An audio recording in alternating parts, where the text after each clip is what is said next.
Welcome to Planning Phase Syndicate. Thank you all so much for joining us tonight. This is episode 76, folks. 76 of our Star Wars Unlimited podcast. Yes, we do have an X-Wing podcast that we have over 160 episodes, but we are officially like a year and a half in. It's kind of exciting.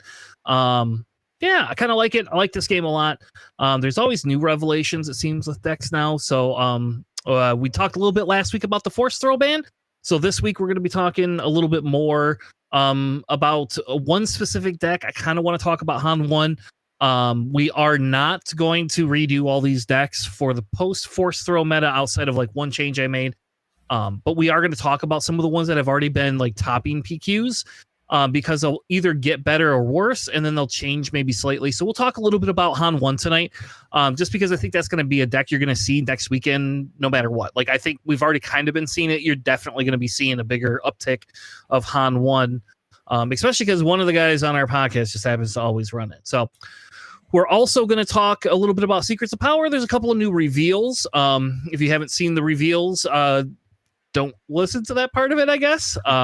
But yeah, we have some reveals, not our own ones, but ones that have been spoiled this week that we're going to cover. And then lastly, I wanted to kick off our designer series interview, our designer interview series, because I don't know how to talk. And I wanted to kick that off. I interviewed like probably about a month ago, a gentleman named Kevin Wison, and he's he used to work for FFG. He's a board game designer, owns his own company, has freelance, worked with these other companies. He's done a lot of different things, and he brings like kind of an outside perspective to Star Wars Unlimited. And the idea behind this is we could talk all day long about the cards and whether we think we're right or wrong, whether Force Throw should be banned or not banned, all of that stuff. But the idea behind it is he actually talks about kind of game design theory inside of this. And I really wanted to dig into some of that in a non-swoop meta in an effort to try to say, hey, like if you expand and play other games outside of swoop, this has great content, but you can also take the principles and apply them to the current card game we're playing. So I did an interview with him. We're gonna that was pre-recorded. I did, and we're gonna be airing that as well with this new show. Joining me tonight on mic is Sam. How are you tonight, Sam? Pretty good. It's just a lonely podcast with me and you tonight. I know, it's crazy. Usually there's a couple other people on. Tonight it's just you and me. So it'll be fun. It'll be okay. Not a big deal. We'll hold the fort down. How have you been this week? I know we've been running games together and testing for next weekend's PQ. So that's going to be quite a bit of fun. It sucks because nobody told me. I found out like 10 minutes ago that there's a one of my good friends is now having a surprise birthday party at 4:00. So I might be taking the PQ a little less seriously and playing something super fun. And then when I don't get into top cut, I could just ditch out and run and leave and go to my buddy's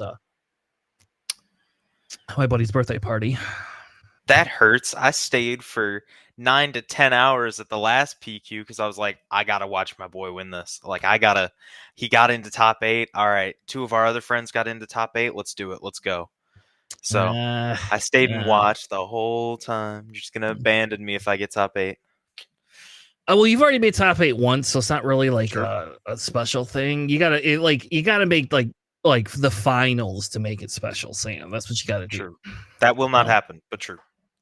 Well, not if you run Yoda Red. How about that? God, I'll just make it an open prediction. Yoda Red will not be there next weekend, or if it is, it will not do well. Yeah. No, I don't know. Maybe it will. I doubt it though. But yeah, so we got a fun night planned for you all. We're gonna kick it off. We're gonna talk about new spoilers. All right, this is the Secrets of Power. These are the spoilers that came out over the week of 9/20. We've got 2 new leaders, both which actually look pretty good. To be perfectly honest with you, these are some pretty cool leader reveals. C-3PO, I predicted this last set, and I put this in my predictions this set, and now I feel like a dumbass because I bet you we're going to get R2-D2 as well. And I predicted R2-D2 for last set and did not get R2-D2. And if you play Destiny, we got C-3PO leaders, we got R2-D2 leaders, we had a chopper leader.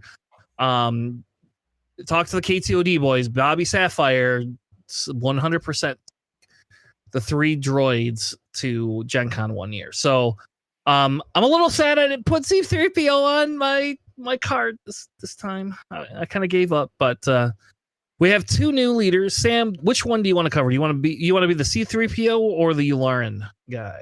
I love both of them, so it is completely up to you, whichever one you don't like. All right, I will take C3PO, and then you can have Yularen. Sweet. We'll mix it up a little bit. I'll be the hero player for a change. So sure. All right, C3PO, human cyborg relations. He is a rebel droid that comes in yellow. You could spend a resource and exhaust him, and if you control an exhausted unit, you may exhaust another unit. So, I guess you could exhaust your own unit. It does not matter. I don't know why you would ever do that. But you can do that if you would like to exhaust your own unit. I don't know. He also works very well, I think, with Babu Frick. His leader flip side, he comes out on 4 resources. And he's a rebel droid. He's a 1/6 body. And his on attack, if you control another exhausted unit, you may exhaust a unit. So pretty much the same thing, except for free. I do like his leader unit side better, just personally. How often are you, I do think like the Babu Frick is an obvious interaction because Babu Frick comes in yellow. It's a pretty easy, I think it's a pretty easy thing. And you can pair him also with his C3PO units, because his C3PO unit lets you look for cards, right? So you're probably doing that first. You're looking for cards, but you're always going to have an exhausted unit. But I do like the fact that Babu Frick can make this stupid droid attack for 6. I don't know if they missed that interaction or not. What do you think, Sam? I think the line with C3PO that everyone is going to use as soon as this drops, before resupply rotates out, turn 1 Babu R2, and then you turn 2 resupply, you attack with R2D2, and then by turn 2, you have an exhausted unit to use your on attack. You've ramped so you can flip your leader, and then you Babu so you're attacking for 6, and you have the other R2 that's already attacked, that's 1 damage. That's 7 damage right there on 3 resources.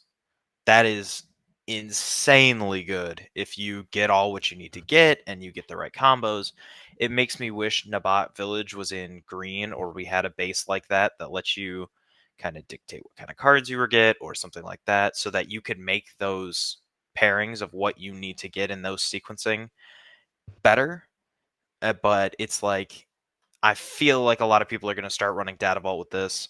I feel like I'm going to strongly disagree with that, even though I'm one of Data Vault's #1 supporters.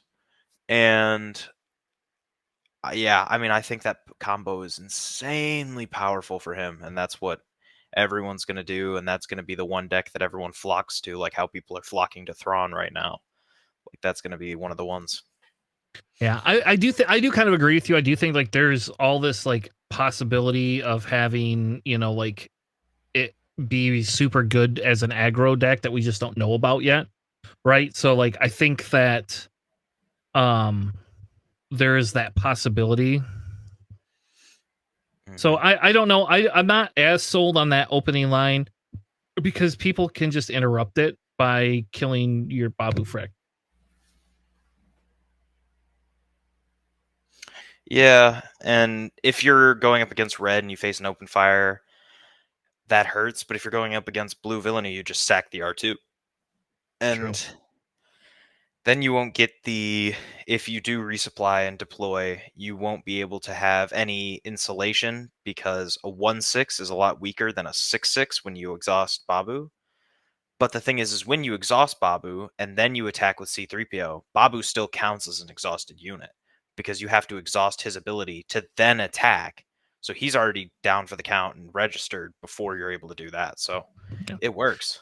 Now, notable to this, right, is there is 2 other C3PO units that we're getting. One this set and one for Battle of Hoth. So the one, they're both green. The one is a 3-cost 1/4. The other one is a 1-cost 1/3. And like the 1/3 basically says you can exhaust him to return this unit to your hand and give a unit +2/+2 for this phase. So that's even better, right? So if you do want to play like this with green, it's really cool. The other one says played if you control a yellow unit, draw a card. So he's a 3 resource guy, and you're gonna already have C3PO, you can flip your leader, play him, and draw a card out of it. So I'm not like I think there's a lot of C3PO like synergy coming. Like I do. So I like it. I think we'll start messing around when we get usually by the time we hit like end of the month of I would guess end of the month of September, maybe halfway through October, we should have at least like half of the set revealed, and we should still be able to start theory crafting a little bit. And I will tell you, C3PO is on my list of showcases to pick up for this set. Me too. So, all right, let's move on to the next one. We got Colonel Yularen. Tell us about Colonel. So, Colonel Yularen, with the subtext of "This is why we plan," is a green villainy unit with the action ability of action exhaust, attack with a unit, then you may attack with another unit that costs less than this. Imperial official that deploys on 5 with a 4/6 stat line. When this unit completes an attack and survives, you may attack with another unit that costs 4 or less. I think that this is, in one hand, a better and in one hand, a worse version of Leia.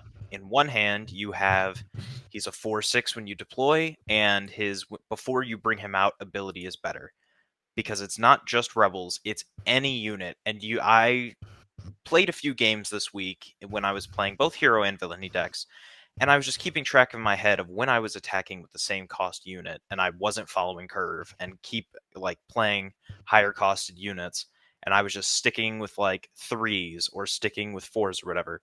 And on Han 1, that was a very common trend, but in my villainy decks, it was not at all. Like I was playing Snoke, and you just keep growing over time. And so that I found that I would have been able to get that ability off a lot, especially if you build your deck around it. But in the same regard, he's worse than Leia in when this unit completes an attack and survives, you may attack with another unit that costs 4 or less. On Leia's deploy, it's just any rebel, and by that point, you can have any rebel you want out. If you fleet lieutenant it into Yularen, into whatever else you have on board, while yes, you probably don't have something 5 or higher on board unless you planned for that or unless you brought Leia out later so that worked. Leia, like if you were playing Leia Blue, like that was my deck for set 1 and 2, I was just jamming Leia Blue, and I would always have Luke and Home 1 out because, I just always drew godly hands and still lost, and then flipped and then was able to attack with one of those, either restoring 4 or restoring 2 from those abilities, and then hitting for these just powerhouse units. Like that seems really good, but having to make it 4 or less in villainy, like I would really like to just deploy him a lot later, have a bigger body, and then be able to attack with a bigger unit, whether that's 6 or 7 or 8 cost. Yeah, they I actually really like this guy. I actually like him better than Leia all around, and I also like his leader flip I like better than Leia. Like I feel that like by the time you hit your 5 resources, you should be pretty close to winning the game, for this, because essentially this is kind of going to be how Leia worked, except for you have no restrictions. So if you want to run like a bounty hunter package or an underworld package, you can with him. If you want to run a completely Imperial package, you can run a complete Imperial package. So you could pick the synergy you want to run with him. And I think that's kind of like, that's the key to this, is that fact that you're able to pick whatever synergy you want in your decks, and you could just, he now makes 2 of them attack at once. So my belief is he's an aggro leader, or at minimum a tempo leader. But like, even especially if you're able to, like, you could play on turn 1, you could play 2 1 cost units. And then turn 2, you could play a 3 cost, a 2 cost, you play whatever you want. And like, as long as they can't kill both your units, you always have that 1 cost on board. So like, I always think of red, like with this, like I would think of, you have your Death Stormtrooper. Like I think, like, remember how we built like Moff Tarkin a little bit in set 1, like this feels like a Tarkin, but instead of experience, I could just attack with 2 units. So I like it. I think this is actually probably one of the best leaders we've seen so far in this set. And he's probably on my high list of ones to play, at least play test with going forward. So yeah, which is weird because I play control. So I don't know what's wrong with me, Sam. I mean, a lot, but trust me, we'll get to that because you play control, and that's one of my biggest faults about you. But other than that, I mean, I think he's an amazing Twin Sons leader. I hope the showcase is really great so that I just buy that and that'll be my deck after rotation. Because if Tarkin is good, and I feel like they didn't give us enough Imperial synergy after like set 3, probably. They gave us a few things spread out, but not enough. They gave us really heavy in set 1. It kind of dwindled throughout. But they gave us more Republic, they gave us more Separatist, a lot more Republic after that. So if they come back and give us more Imperials, or if they bring back like the what is it? The Snow Trooper Lieutenant or whoever it is that does the fleet cost for Imperial, or the Fleet Lieutenant for Imperials, like Mm-hmm. the attack with an Imperial unit. If they give us that post rotation, then the Imperial package is the way to go, because we have some stuff in villainy like TIE bombers, like a bunch of other things that are Imperial tags that you don't remember are Imperial tags, and they just work. So it definitely is something to look into. I think red and yellow are going to be the big ones with him. I think blue kind of doesn't, because with blue you want to be more control heavy, and with this leader it's obviously more of a I'm going to hit your base, not power the dark side every turn, because you want to be having those units to be able to activate his ability with. So I don't know. Yeah, I like him. I think he's good for the meta. So Yes. all right, well, let's move on to a couple of the cards I felt were worthy. The first one I had to do just because it's now a right? Like there was no like question of it not doing it because the card is beautiful. I may have a thing for Kim Owens. I don't know. I love Nalase. A lot of the time in the show, I just think I think the concept design is very good with her. Now let's see if the card's any good. So it's a 5-cost blue only, 4/7, and on attack you may disclose 2 blue cards. So this should be pretty easy. If you do, heal up to 4 damage from among other units. I think this is pretty solid. I think this will be solid easily in like a sealed format, but I do think this is decently solid in the fact that it's going to allow us to, especially if you pair this with who did we see? Satine. I kind of feel like this is built similar-ish to like a Satine type deck, and like next set we still get Vigilance, right? So like all you have to do is reveal Vigilance, and you've met your thing, or size does not matter, or whatever that card is that Alex absolutely loves. I don't know. I think she's decently good. It would be better if you just heal it from your base. But I do think like they're like you being able to heal the 4 damage, like it does kind of work a little bit with some of the other, like if we have a lot of sentinels, you can just start healing your sentinels up. So yeah, I think this card is going to be a very big card in sealed and draft, because fitting on the 5-cost curve is not insanely easy to do with what we've been given, especially last set. It was a little bit better in set 4, but I feel like this set specifically, that's going to be more of a sealed and whatever card. In rotation, we have to start looking at what we're going to lose versus what's going to stay. And so while we're losing a lot of good grit units, and we're going to probably lose a lot of grit decks until they print more with that keyword, this does just disable grit. So for some reason, we get a new leader that is like, all right, we're going to give a unit grit. Okay, you start running this, and you just reveal these cards. You heal the damage from their grit units, so their 4/1 goes back down to like a 1/4. Just it seems like that is the main purpose for that card, and it has a big enough health butt where it can trade into things and then heal your other units.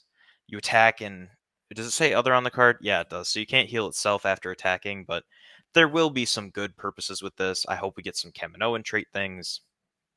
Something. we'll see. We'll see about that. I don't know if we're gonna get that or not. They haven't. That's. I think that's gonna be a little bit too niche to give us that. Homeworld. All right, Homeworld. All right, tell us about the next one. With this absolutely beautiful Yoda art, and I love What? every piece of Yoda art No. that we get. No, Yes. This is awful. This is like Yoda's No. constipated here. It's like he's trying to take a shit when he's old. That's what this looks like. There, He's just using the Force really hard. He's just like to take a okay. Anyway, But yeah, we got a 3-cost vigilance event, knowledge and defense. Learn trait, give a unit -2/-2 for this phase, and draw a card. So that's obviously the new replacement for make an opening. That can go good in a lot of decks. I hope that we see a lot more stuff with production, because now that we're losing Big Luke, we have Anakin, who's the big reducing card right now. But I hope we get a lot more with reducing. We're going to lose Perilous Position.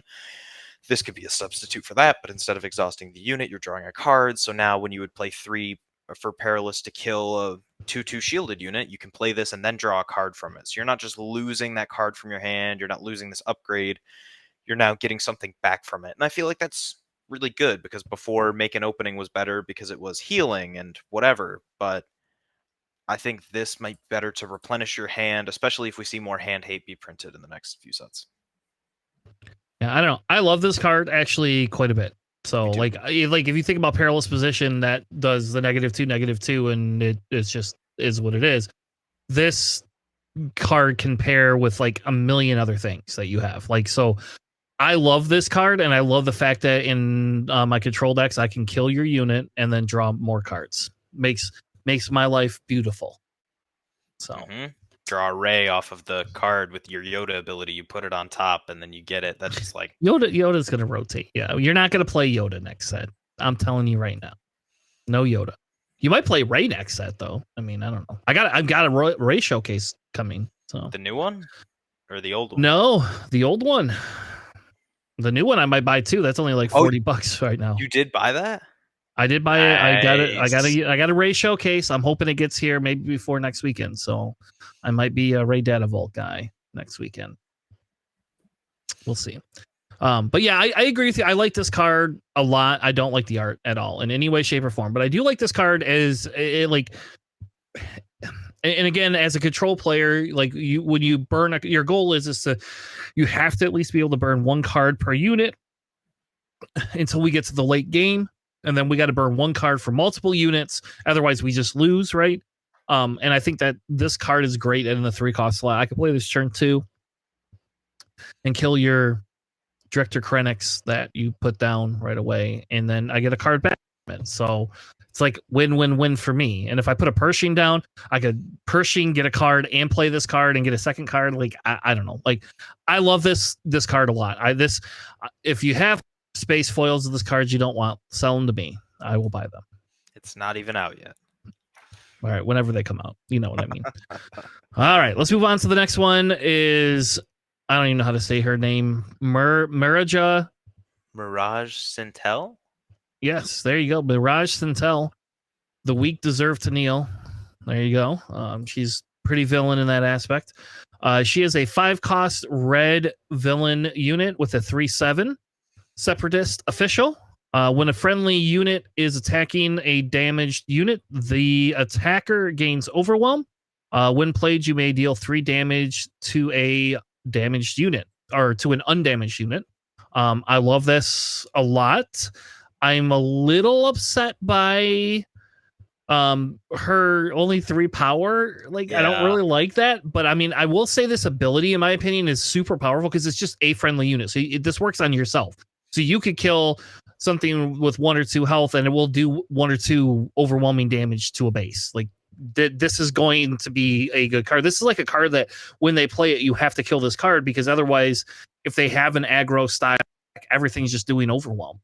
And we did see Luthen, right? Even though Luthen is not Luthen's hero, so never mind. Ignore that. Ignore that train of thought. But we saw Yularen, and like Yularen's going to have all these other units on there, and you'll be able to attack with 2 of them at once with Yularen. Plus, you'll be able to get the overwhelm. And when you play her, you're going to be able to dump damage onto something, so you could possibly just like kill something. And I don't think we see a lot of when played deal 3 damage on 5 resources. That's like Wrecker is 6 resources, right? And you got to burn a card to do the 5 damage. Now he's amazing. Wrecker's just insanely amazing compared to this. But I do think this is going to see some play, especially if we start seeing some villain red aggro come back into the mix a little bit more. I could see that being a big thing. Yeah, I mean, this card seems really good. The first thing that stood out to me was it's understated because even if we look at the uncommon Nalase, this unit's a rare. This unit is a 3/7 compared to the 4/7, so I go, okay, something's got to be good about this. The official tag, we already know we're going to get good stuff with the officials, and the separatist tag, we already know we're getting something. Now that we're going to have the only main leaders that are separatist right now are about to rotate out, and I'm looking at Count Dooku and General Grievous from set 3 and Newt Gunray, and like all of those separatists are about to rotate out. They're going to give us some sort of new separatist synergy, I think. And so this is the first thing that came to me was the red black 2-cost unit from set 1. I believe it's like Snow Trooper or something, but I don't remember. But it's the 2/3 that when you're attacking a damaged unit. Image unit, you get overwhelmed. It's a snow Yeah. trooper. Yeah, Snow Trooper Lieutenant. So it's +2 and overwhelm. So this is just that, except instead of giving the buff, you give it to everybody. And so this includes yourself, and you drop this 3 damage, and then you attack with one of your units that are already readied, and overwhelm on top of the damage that you're doing to kill this unit. So there's a lot of synergies that I feel like is either going to come with another leader we haven't seen yet, or maybe we get something with like Deidre. You play her, and you have her ability. You do Mirage, then you pay for Deidre, then you attack with a unit that has 5 damage on it by now, and then you're getting to overwhelm on top of that, unless they let you draw a card. That seems really powerful for 6 resources. So Yeah, I like it. I do think this will see play. And I'm interested to see where we could fit some of this in. I will say I do genuinely like this a little bit with like, you know, like a Grand Inquisitor deck, Grand Inquisitor 1, you know, like she's got, you can ready her a couple of times, like I don't know. So I do like that part of it. So well, let's move on to the next one. Sam, what is the next one we have here? this is a 1-cost vigilance villainy event called Emergency Powers, and it's a law. It's a rare, and the text goes: choose a non-leader unit and pay any number of resources. For each resource paid this way, give an experience token to the chosen unit. And when I first saw this, I ran to all the different discords that I'm in, and I went, this is insane. And everyone went, no. Here's the reasons why it's insane, and I'll give you 3. Lurking TIE Phantom, Axe Wolves, and trading into stuff. Trading into stuff, the reason that Force Throw was so powerful, I'm going up against a Crate Dragon. I'm going to Force Throw for 1 cost, Force Throw 9 into it, then take my 1 cost 1/4 unit and trade into a Crate Dragon. Well, now, instead, I can take your Crate Dragon that you have to deploy on anywhere from 8 to 9 resources at least. It depends on if you're playing a cheat leader. And I'm going to pay any number of resources on my 2 attack power unit and bring it all the way up to yours. So yeah, you can do 1 damage to me, and then I'm going to trade into your Crate Dragon. This seems absurdly good in so many different things. Control likes this because you take your Dr. Pershing from a 0/5, you pay 11, and now you're trading into a Crate Dragon and still living. You're killing me. I agree with you that I think this is actually the best card we've seen so far. I don't disagree with you in that at all, but I'm not bringing my Dr. Pershing up to an 11 butt. And then you get to draw next turn. How about a Chilson? Like, sure.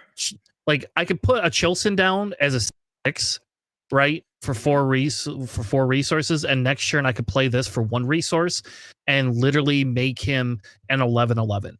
Yep. Like I can fuck with Sentinels. I think that's what this is good for. And so like here's my theory behind this card is, as we're looking towards set rotation, right? And we're looking towards these things, control decks have traditionally been card removal decks, right? Like you do put Sentinels down, but like you have your hard control version, which 100% just wants to trade a card for your unit. You have, you know, even a soft control is trade a card, and then I'll put a couple of Sentinels down and trade, and then my in game just wipes you out. This card right here, like you like this, to me, this card should not have been created. I don't think, and I guess I'm just gonna say, the reason that I was a very pro the Force Throw ban and like advocated for it before Galactics this year was because of the fact that you're paying 1 resource and you're getting a million utility, so much utility. This feels very similar. So like, let's say I've got 3 units on the board. if I got an Avenger on board, right, and you don't really have, like, you've got to fell the dragon or something, like you pass, you want to see if I'm going to play this emergency power, or if I have 3 units or something like that, like I can just make a second like thing and just hit all of a sudden. It's like, oh, you're done. Your turn is done. And by the way, I've got this 1 cost plus like 7 resources, and now I can like double my attack power and swing in. And what are you going to do about it? You could next turn you could do something about it, but this turn you can't do anything. I am a little concerned, to be perfectly frank with you, about this card. But as a blue villain player, I will 100% love to play this. Because I can play this and close the shield gate with Vader again and just like pump my Vader up. And, I don't know. Like, you could even play this, right? Like, you could even play this out of aspect in Han, right? Like, and play this on, what's it? Not Chewbacca. No. What's the card that bounces cards with less power than you? Yeah. Emphas Nest, right? Like, could you imagine? Yeah. Like, I think that's like really far out there. Like, who the hell would ever do that? Like, I think that's crazy. But like this card, I feel can easily be played out of aspect, and I don't know. I really don't like these things that don't have caps. My goal, just so you know what my goal is to play a Porg where I get to pay a bunch of the resources and then next turn play this and double it, so that I just have a Porg that wins. Yep, Curious Flock. That just wins the game. That's all I want. I just want to be able to do that. I want to be able to play a bunch of little Porgs out. And then like you can't do anything. You're like, what are you doing? You're not going to hit me for anything. And then I play a Curious Flock, and it's like, hey, hope you could kill it. And then I play this, and I'm like, hey, look at my Porgs. They're just going to kill you now. That's my goal. Just so everybody knows, if you're playing against me and you see Curious Flock come down, I've got emergency powers in the back of my hand. I am 100% playing that the next round or the next turn. Yeah, you can Bayzine, strip their removal, then play emergency powers for everything else you have. Yeah, like, okay, you fell the dragon. Good for you. Not anymore. Now I'm going to make this thing insane, and you're just not going to do anything. Or you buff their unit, and you fell the dragon it. Just because that's a good spot for removal too. You know what I'm going to do? The other thing, there you go. I'm going to play an Annihilator. To kill your thing. I'm going to claim, and I'm going to play Bazine, like you said, out of my row. I'm going to strip all your removal. And then, no, fuck it. I'm just going to play Spark of Hope. I'm not even going to play Bazine. I'm going to play Spark of Hope. And then I'm going to play this Spark of Rebellion, yeah. And then I'm going to play this on top of that, and my Annihilator is just going to do a 1 hit, and I'll win. Like, it's just going to swing in for 1. Like, you'll be able to put 9. I guess it won't be 1 swing, but it'll be almost 1 swing. I mean, Piet loves this card. Like Piet Colossus. Yeah. All right, let's move on. We're gonna wax poetic on this card for way too long. So yeah, folks, if you pull this in your packs, do not. If somebody really needs it, fine. But if you want to keep stuff to make sure this card will be worth money going forward, I'm pretty sure. Yes. I'm pretty sure this is a $5 card, if not more, right now. So, all right, the next one we have is Figure of Unity. This is a legendary, which is why I wanted to cover it. This is a 3-cost green hero. It is attached to a unique unit. Attached unit gains, while this unit is ready, each other friendly unit gains Overwhelm, Raid 1, and Restore. And it is a 2/2. I don't know why this is the legendary and emergency powers is not. But this is okay. I wish this had the plot keyword on it, to be perfectly honest with you. If it had the plot keyword on it, so it could come on a row to go on your leader right when you flip it, this would be really good. So I don't know. I'm not sold on this personally. I don't know how much I like this card. As I think it's okay as an upgrade. I think maybe as rotation hits, it'll be better. But you could play this or General's Blade. Which would you rather do? This. Why? Why would you want this over General's Blade? There's 3 things that stick out to me about this card, and the last one is why I'd rather play this over General's Blade. This makes double green decks okay again, because now you can play Oppo Rancisis going into this, and then you're getting because he says anytime you have a raid unit, you get raid however many on Oppo. It doesn't matter how much you have on anything else. And then there's that stacks, so it's whatever he has plus whatever this gives him. Same with Restore, and then I believe Overwhelm, it gives him overwhelm as well, but so does this. And so that makes him insanely good, and that enables double green decks. Other thing that really sticks out to me is it's a 3 cost for 2/2, and I guess that ability is really good. However, the thing that's really constraining about it is you have to attach it to a unique unit, and it's a unique upgrade itself. And I think this is the first time we've gotten something that's unique, or an upgrade that's unique specifically, that isn't actually like an identifiable object, like Darth Vader's lightsaber or Death Star plans. Speaking of Death Star plans, this feels exactly like that, because this is, while this unit is ready, each other friendly unit gains whatever. And the other one is like, after this unit has attacked, or this unit gains on attack, like reduce the cost of your next unit by, I don't remember if it's 2 or 3, but it is really good. And so it feels like this is one of those things that's targeting towards specific units, and you're going to want to kill this because of the buffs that it gives to everything else. I don't like that it's while this unit is ready, because it doesn't allow you to attack, and it doesn't give this to itself either. So I guess this is a good Oppo Rancyssus target, because I don't remember how this, like, the stages of attacks work. Whether it is when this unit becomes exhausted, it loses this and it's not readied anymore for the attack, like an on attack triggers happened before. I don't know, but I feel like there's a lot of good uses to this, Yeah. and I'm glad it's not plot, because then it would be a 4 or a 5 cost, because they always like to give higher cost to these things, and it would be lower statted, and it would not be as powerful. But I see why it is a legendary. It's going to be one of those like rule with respect legendaries that everybody forgets about, and the one time you play it, it's like, oh my god, that's so good for this totally niche reason. Yeah, But I'm less. I guess I'm less high on it than you are. I don't think like Oppo and this justify this card being a legendary. So I don't know. Maybe Alex or JJ can see something in this that I'm missing. I mean, I will tell you the artwork on this is really cool, right? It's got Chopper, it's got Ezra Bridger, it's got Callus, you know, like, so it's got cool stuff. It's just, I don't know. This is not my, I don't know. It just feels like I'm gonna pay 3 for something, and you're just gonna kill my unit. And my unit, like, there's too many conditions. My unit has to be ready, and then my unit has to be unique. So like I have to basically put this unit here and attack with it last. Hunter, all of his units are unique.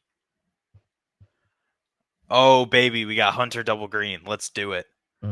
All right, let's move on, because I don't know. What's the last one, Sam, that we have for y'all tonight?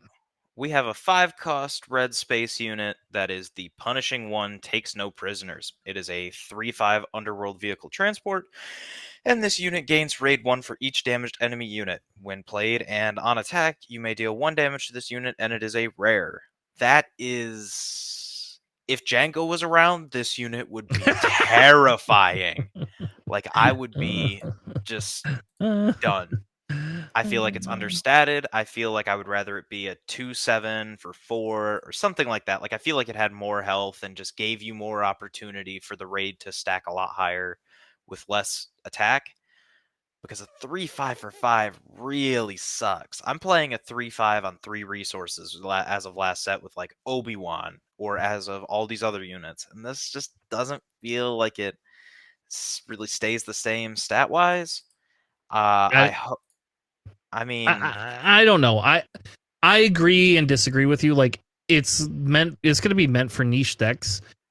But like, okay, I could play this in Boba Dataval, and like, oh hey, by the way, you have 4 units that you've been spreading your damage on. Well, guess what? Now this thing is a 7/5.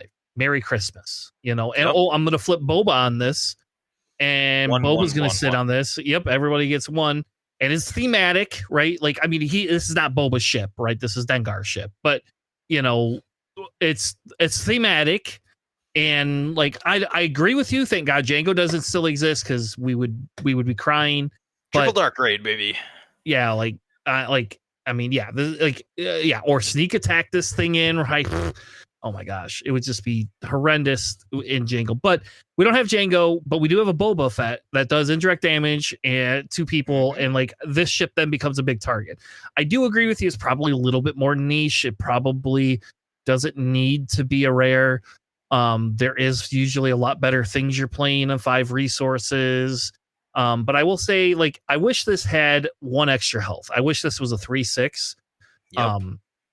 Because it can't be taken down. Because that would be my biggest concern, is like against a control deck, this is pointless. Yeah. Like, I'm just gonna play takedown and you're gonna cry. Like, oh no, you did 1 indirect or 1 damage. Woo.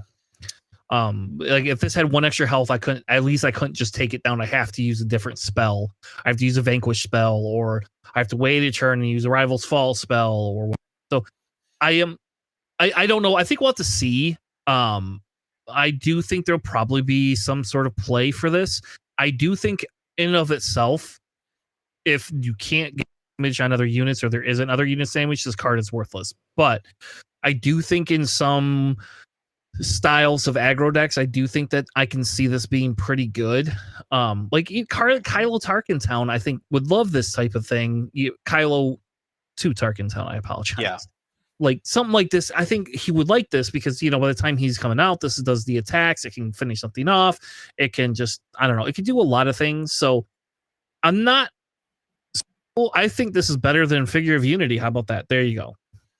I agree. I would play this over Figure of Unity, and you were super high on that a second ago. You thought that was like super amazing. So you should think this is even better. Yes, and I'm thinking about it in the Boba Yellow aspect specifically, because all throughout your game you can be playing pinging units, whether that's like the one cost yellow villainy 1/3 that reveal an event from your hand, ping a unit. IG 2000, ping 3 units. When played, ping a unit. On attack, ping a unit. If they build a board presence at all, or if they're running X-Wing tokens, like against an Akbar deck, this is insane, because you War Juggernaut, after this is already readied, and you ping their entire board. Not only then, like, is it readied and you get the on attack, but you also get all of these buffs, so you can kill a unit at the same time that you have this ginormous raid 1. You just ping them down. and like Cad Bane likes this too, to some extent, right? Because I mean, like, yeah, you're gonna get to do a damage when played, plus you get the Cad Bane ping. I don't know, like I kind of think this is actually probably pretty good for what it is. So, well, all right. Well, that was the spoilers that came out this week that I felt were worthy of covering. Hopefully you enjoyed those. I wanted to do something we hadn't done in a little bit, and do another Academy training. We haven't done one of those in a little while, so I want to talk about Han Solo lists. And I brought the expert on, the gentleman that loves Han Solo 1, that is on the podcast, runs it more than anybody else on this podcast. And what I wanted to do is talk a little bit about what is the best Han Solo from set 1. What is the best deck for him? Now, I'm going to caveat this and tell you, I did not build these lists. We do have a few lists that we have built that we are not sharing today, that are probably very similar to these, but we have some stuff that we've been messing around and cookie with that we're not going to share. These ones, though, on the opposite side, these were actually taken to PQs and have all made top 8s. Every one of these lists has made top 8s. The red one I did modify to remove the force throws, and I put 4 causes in there, because you can't play a force throw anymore, so there's no point in showing it. You could also just play Sorcerer's Blast with it instead, right? Like, that's kind of like the easy. You need some cheap removal. There you go. Sorcerer's Blast is a great card to play in a force deck. But long story short is, I really like this idea and this concept, and I wanted to cover this because I think as you're preparing for the last few PQs that you have, this set is Han's back. I don't care what people will say. Han's definitely back. And I think a lot of competitive players that moved off of him was because of the force throw. Basically you can't have a hand. And there's only one deck that can play with almost no hand, and that's Lando. Other than that, you cannot play without a hand. And so I think you're going to see a rise in Han Solo. So I said, hey, Sam, let's cover each one of these decks. Let's talk a little bit about what we think the strengths and weaknesses of these decks are, and then talk about what we kind of like them. And then we'll rank these in terms, we're going to just rank on a generic basis the color versions of them, and then kind of go from there. So I'll kick it off to Sam. Sam, we're going to start with Han Yellow. This top Okay. aided at a Utah PQ. Yep. We have definitely not seen Han Yellow since they banned DJ. So Merry Christmas. What is this deck? Let's talk about it and see where it goes. Do you want me to say all the cards in the list, or do you just want me to give a brief like overview about the list? Yeah, I think go ahead and let's go through the list because that's Okay. what we're going to talk about, and then let's talk a little bit about some of the highlights in this list, the things we like and things we don't like. And then do we think this is kind of meta viable is kind of Yeah. what I would say. So we got Han 130 health chopper base. We got 2 C3POs from set 1, 1 Bamboozle, 3 Spark of Rebellions, 3 Surprise Strikes, 3 Bowsheks, 3 Bodhi Rooks, 3 Death Space Skirmishers, 3 set 1 Millennium Falcon, 3 set 4 Millennium Falcon, 3 Sanctioneer Shuttles, 3 Shuttle Tidarium, 3 Stolen AT Hauler, 3 Techs, 1 Outmaneuver, 3 Waylays, 4 Cunnings, 3 Han Solo pilots, 2 Mandalorian pilots, and 2 of these smuggleable big Millennium Falcon. In the sideboard, we have 2 Confiscates, 2 A New Adventure, 1 more Bamboozle, 1 more Waylay, 2 Cantina Bouncers, and 2 Change of Hearts. So the thing that was really good about Han in set 1, 2, and 3, when everyone was running Han Yellow, was yes, DJ, but also the fact that you can get out all these big units, you can play Cunning earlier, like on 3 resources. That's just really good. You're bouncing their unit, you're attacking really hard, you're exhausting their whole board if you want to. So in this list, you see a little bit of capture, a bunch of exhaust between Mandalorian, Death Space Skirmisher, Cunning, Outmaneuver, etc. And you're having all these things that can do things like Hand Hate, Spark of Rebellion, Bodhi Rook. Just you have a bunch of different little things throughout here. Do I think that Han Yellow is the way to go, and that if I sat down against it as a Han Green player, I'd be worried? Not really at all anymore. I have enough that gets me to later game, and this deck's later game is a 6 cost. They have Change of Hearts in here, and I feel like that's really just for the red Crate Dragon matchups, because yeah, you're Change of Hearting their unit and attacking with the Crate Dragon, and you're really hoping that they put the 6 damage on their own Crate Dragon to kill it, but they're not going to do that if they're good, and if they don't have enough to keep it so it's fatal within that turn of you taking that Crate Dragon. Really doesn't mean a whole lot. The Confiscates are mainly for pilots. The New Adventures really for just like, I'm gonna Falcon, bounce, Falcon again. It's readied, it's free, woo! And that's all well and good. The Outmaneuvers is really desperate in my opinion, because if you're playing Han, and I'm usually a Han Green player, so I'm just speaking from personal experience, I have 2 ships in space, leader, and 1 unit on the ground. That is what I want my 6 cost board to look like. And if I'm exhausting any side of the board, that means I don't have a presence on one of the 2, and that's bad, because you really want to have your things spread out so that if you get outmaneuvered, yes, it hurts, but you're still flooding damage in, and you're at least able to hot shot, or you're able to trade with something in space with your Falcon, bounce it, and put it back down, or something like that. And with this list, it really feels like turn 1, you're playing a space unit, turn 2, you're playing a space unit, unless you are putting something down and Cunning, and then turn 3 you're Cunning, and then turn 4 you're deploying, you're doing what you got to do, you're putting pilots on, etc. However, when I'm on Han Green, I'm ramping, I'm doing something else, like I'm just ahead of the curve already, and I'm ahead of the curve that you're going to put out too. So when you're on 4, I'm on 5, and then when you're on 5 with your ability, I'm on 6 with my ability as well. So this just feels like it must have dodged all the Han Greens and taken advantage of the Force Throw meta, because there's nothing really big in this deck that you want to have in your hand to get rid of. The tech seems good. The Shuttle Tidarium is definitely a choice, and I see what they're doing here with only having, it appears to be a total of, let's see, 6, 7, 8, 9, 10. So you have 10 total units in this list that, or actually no, 12 total units in this list that aren't odd cost out of 50. Yeah, there's still 40 of them that you're drawing, but the ones that you're getting rid of are Surprise Strikes, Sparks, Big Falcons, Cunning. That really hurts when you're discarding those. So I don't know if Bowsheks and Shuttle Tidarium are really the way to go. Because whenever you're getting rid of those units and you're not getting the buffs off of them, and you're just like, oh, I discarded both of my Cunnings at once. Like, that really sucks. Yeah, and I kind of agree a little bit in that aspect. Like I'm not super sold. I'm sold on the Bowsheks. I do like the Bowshek. I like that better. I think there should be more outmaneuver in this deck. Just personally, like I would at least be running 2 outmaneuvers, and I'm not super sold on that shuttle. Personally, right? Sorry.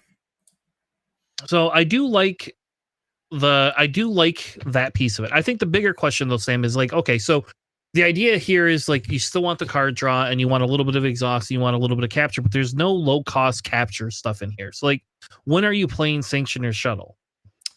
You're playing that by probably flip turn, and the only reason you're playing that is in case you've something in your way that's going to block either, because you're going to have 7 by the end of your attack. Your ideal board presence looks like you at least have 2 space units or 1 space unit and a ground unit. You want to have a minimum of 2 units readied. The only reason you're really playing Sanctioneer Shuttle is against blue, in case they have Concord Dawn, in case they have Village Protectors, just some sort of Sentinel that you don't want to really deal with, like maybe Pike Sentinel or Phase 3 Dark Trooper, or anything shielded, really. You're just capturing that. You're not worried about it. If they kill your Sanctioneer Shuttle, great. Then you just run Han into it. But then you're having that 4th resource in there that's ready so that you can play Cunning. But Yeah. I don't know. So this deck feels very much like an aggro deck, though, right? Like that's really more what this deck is versus more of a toolboxy either tempo or mid range deck, right? So like traditionally we've seen Han not be super aggro. Like this feels like a pretty highly aggro deck. Like even C3PO, I think C3PO is a great call because a lot of the stuff that you have is 3 cost in there. Like so like that makes sense. But I'm glad that they have Bodhies. I think the question becomes is okay, well, with the synergy they're going for, like where's my Ahsokas, right? Like I don't have Ahsokas. This one does not have an end game, in my opinion, right? Like there's not the end game is I am going to exhaust or capture as many units as I can, and then I'm going to use cunning to cunning, or I guess surprise strike to aggro your base. That's what I'm doing. I think the other version of this is you would drop like the Tiberian shuttles, you would drop the Sanctioner shuttles, you would drop the Death Skirmishers, and you would go to like a little bit more of a full round, and probably even Bowsheks. Like at that point, I think you drop the Bowsheks and you would go to like a little bit more rounded, thing. I also think blasters should just be in here. Like 1,000,000%. Yep. Like I know this is a very space oriented deck, and that's like what I'm going for. But I think Han can also, another version of this Han would be like the ground version, right? And we would see more ground version that has Enfys Nest in it, that has like the big Han Solo units, right? And it would have maybe even Katina bouncers or liberated, people, or the I don't know, Ahsokas or the Kiras, like. But so I think like the big thing is Yellow Han could be coming back, right? This feels more so like this is the Yellow Han that says, okay, you want to play force throw, you can try to throw my hand, but I'm just going to be drawing stuff. My belief is that Bowshek and the C3POs kind of start to go down in playability because you don't need the cards in hand as much as you need to have like the stuff that you can pull out of your resources. So, and what's the Gamorrean guards? Like they're not even in the sideboard. Like where are my Gamorrean guards? Like that feels like you could just nowhere. Like Gamorrean guards would be a very good thing, and it would work with every unit you have except for like your Techs and C3POs and your Falcons that want to like stall out in the air. So. I don't know. I do like it. I do think that like you should definitely be preparing for a Han Yellow, and I do think like this version and the mid-range-ish version of this are both going to be extremely viable coming up. So anything else you want to say about Han Yellow, or can we move on? I kind of like, if we had to rank this between like 1 and 5, I would put this at a 3 like power level. Like I 3 feel or like 3.5. Yep. Yeah, like this can be a very good aggro deck, but like I do think like it could get kind of disrupted easier than some of the other stuff. It's not toolboxy enough for it. So. Yeah. All right, let's move on. to Han 1 Data Vault. This took second place in a Redlands PQ, I think either this weekend or last weekend. This one's a little bit different. This is obviously a little bit to do, I think, a little bit with the force throw meta, but this list seemed pretty similar to what a lot of people are running, minus the fact that I don't know where the Ahsokas are in this list. Like, some people are moving away from Ahsokas, but I'll talk about that. Like, so, all right, why don't you go over the list first? Let's go over what we see here, and then talk a little bit of the same thing. Let's talk a little bit about what we're missing, what we feel. This one has blasters in it, at least, so you know. Yeah, we got Han 1 Data Vault. I'm just gonna power through it. We got 2 Jam Communications, 3 Hotshot Blasters, 3 Set 1 C3POs, 3 L337s from Set 2. We got 2 Bamboozles, 2 Breaking In, 3 Blue Leaders, 2 Bosheks, 3 Ezra Bridger units, 3 Fleet Lieutenants, 3 of both the 3-cost Millennium Falcons. We have 3 Techs, 3 Resupply, 3 Waylays, 2 Kiras, 3 Chewbacca and Han Solo pilots, 2 of the 7-cost Han Solo, 2 Kellerans, 2 Qui-Gons, 2 Raddus, 3 U-wing reinforcements in the main, and then for sideboard, we have 2 salvages, a aggrieved parliamentarian, 2 of the 3-cost Obi-Wans, we have 2 Zori Bliss, 1 Kelleran, and 2 home ones.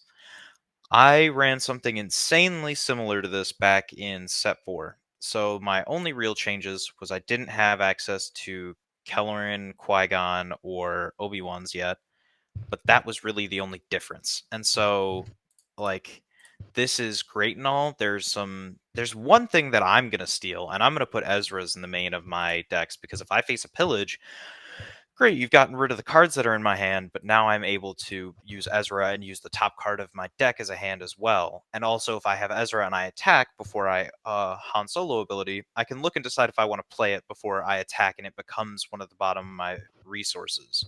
And it just becomes something I can't access. And if it's a 7-cost, that sucks, but I'm probably going to, I don't know, leave it or play it or do something so that it doesn't just become one of the resources that Tech has to wait until 9 cost to use and it's just so late game, whatever. This list reminds me of the casino list that we used to have, because Han 1 Green back in sets 3 and 4 I was running casino lists, which was, we're going to put a bunch of 7 costs in here and we're just going to wait for U-wing reinforcement, and once we get that, we're golden, and we just cycle through and see which 7 we get. However, this one is really, you don't need U-wing reinforcement, you just play whatever you want to play. People are really high on Qui-Gons in Obi-Wan, or not Obi-Wan and Han, and I really am not on board, because you're playing this unit to die. And on 7 cost, you want this unit to stick, so they have to kill into you and they have to deal with it. Not you're automatically dealing with a unit that on 5 cost, there's no unit you immediately want to throw a 7 cost into. That's just a horrible trade for me, really. Like, so I'm gonna start. Let's start there. Let's disagree a little bit. In villain, I guess this is, you're not an aggro deck though. You are a tempo control mid, like you're like a tempo to mid range deck is what this feels like, right? And the Qui-Gon, like, while I agree, I don't know if I need if you need the Qui-Gons, right? I know why they're in there for this, because again, this is built in the force throw meta set, right? So they're saying, hey, how do I get rid of these stupid force throw crap that you can throw at me? And that's how we were dealing with it. Like, I've been running Qui-Gon I ran that in Obi since day one. I ran that in Quinlan, and had very good success with my Quinlan, because it's a dual removal. It's, I kill your big unit, and now I get to bounce something as well. So, you played a blue leader that has 5, health with it, right? Well, guess what? I just get to bounce the stupid thing. And now you have to replay it for 5 resources again, if that's what you want to do. We have this in villain a little bit, right? I have Maul. Now, Maul gets overwhelmed, but you don't play Maul for the overwhelm. You play Maul to remove their bigger units. No matter what, when you play Maul, no matter what, I play Maul in, like, I like it in my Boba deck over like Vader. And I like it because it's a 7 damage unit that can take off whatever I need you to take off, no matter what. And so while I agree with you that, you don't want to trade into something, sometimes it's like your oh shit card from Settlers of Catan. Like, sometimes you just need it because you just need like that extra knight to be able to get the 3 knights and take that extra victory point away from somebody else. And I don't know. I think that you should test it. I am not sold on only having the 2 Kellerins though, right? Like I feel like I would just rather have 3 Yeah. Kellerins or home ones. I don't know. Like I think this deck you immediately could just drop the C3POs. I don't think you need a C3PO or the Bosheks. Like I think out of those, you just get rid of them. I also don't. I don't like the fleet lieutenants ever either. But that's just Nope, me. Like not at I all. wouldn't. Those are so like now you've got 8 cards that you can float with that you could put other things in for. You know. Yeah, I mean, jam communications is great, and I get why you want it. You want it for Kira's OB because you're deploying on 5, she's deploying on 5. Because you're not deploying on 5, you're putting the thing down, flipping, getting to 7, and you want to be able to spend the 1 and jam it. However, your whole deck really needs to be themed around your flip. I feel like your 7 costs are your most important cards. You want to have a lot of 3 and 4 costs so that you're increasing the chances that you're able to play 2 cards, or you're able to play a ready Falcon, smuggle out a tech, or you're able to hotshot your leader, then smuggle out a tech, or just do something where you're setting up all these combos and at least getting 2 cards off, or U-winging, or playing a big card. Those are the most important 4 things you can do on your flip. This list really feels like it's just kind of biding by until your flip. You're playing a space unit and then you're putting a Boshek or a pilot on it. And while Yeah. yes, that's like most lists, but it's like, eh. So sure. So I think we move past that. Okay, that's fine. In the current meta, that's what this is, right? Like, and I picked this list because it made second in like an over 100-person PQ, right? But now we're past force throw, so we're this deck can morph being past Yes. force throw. So like we've already agreed, C3POs, fleet lieutenants, and Bosheks are probably not needed, and they can be replaced for other 3-cost units such as the Obi-Wan unit, which is a really good unit. Because you could play other units and they become, like it becomes Sentinels. It's also a 3/5, blah blah blah. Jam communication is Spark of the Rebellion or Jam communication. That's your pick, right? Like you pick which one you want. I don't think like I would tell somebody you should only play jams or you should only play sparks. I think it's whatever the flavor is. I like the fact that jam communication costs 1. I like the fact that tech can pull that up for 2, right? Or 3, like whereas spark costs more. So I there is benefits to this jam over, but again, that's flavored to text, right? Like overall, you're gonna see either somebody running jam or somebody running sparks. Period. Like that's what you're gonna see. What other cards would you put in here then? Like so, like I think should go to 3. Like I think that's what I would say. Kira, I like Kira probably in Han Yep. better than I like Ahsoka, but I feel like Yep. you could just make Ahsoka as the fleet lieutenants if you want the card discard as well. If you want to be semi hand hatey, I think you do that. Are you running surprise strikes in yours? Yes. And so what I would do is, while I think breaking it is an amazing meta call for sets 4 and 5, I don't know how 6 is going to go. I'm not seeing much Space Sentinel really anymore. I mean, especially for the cost that we're getting at.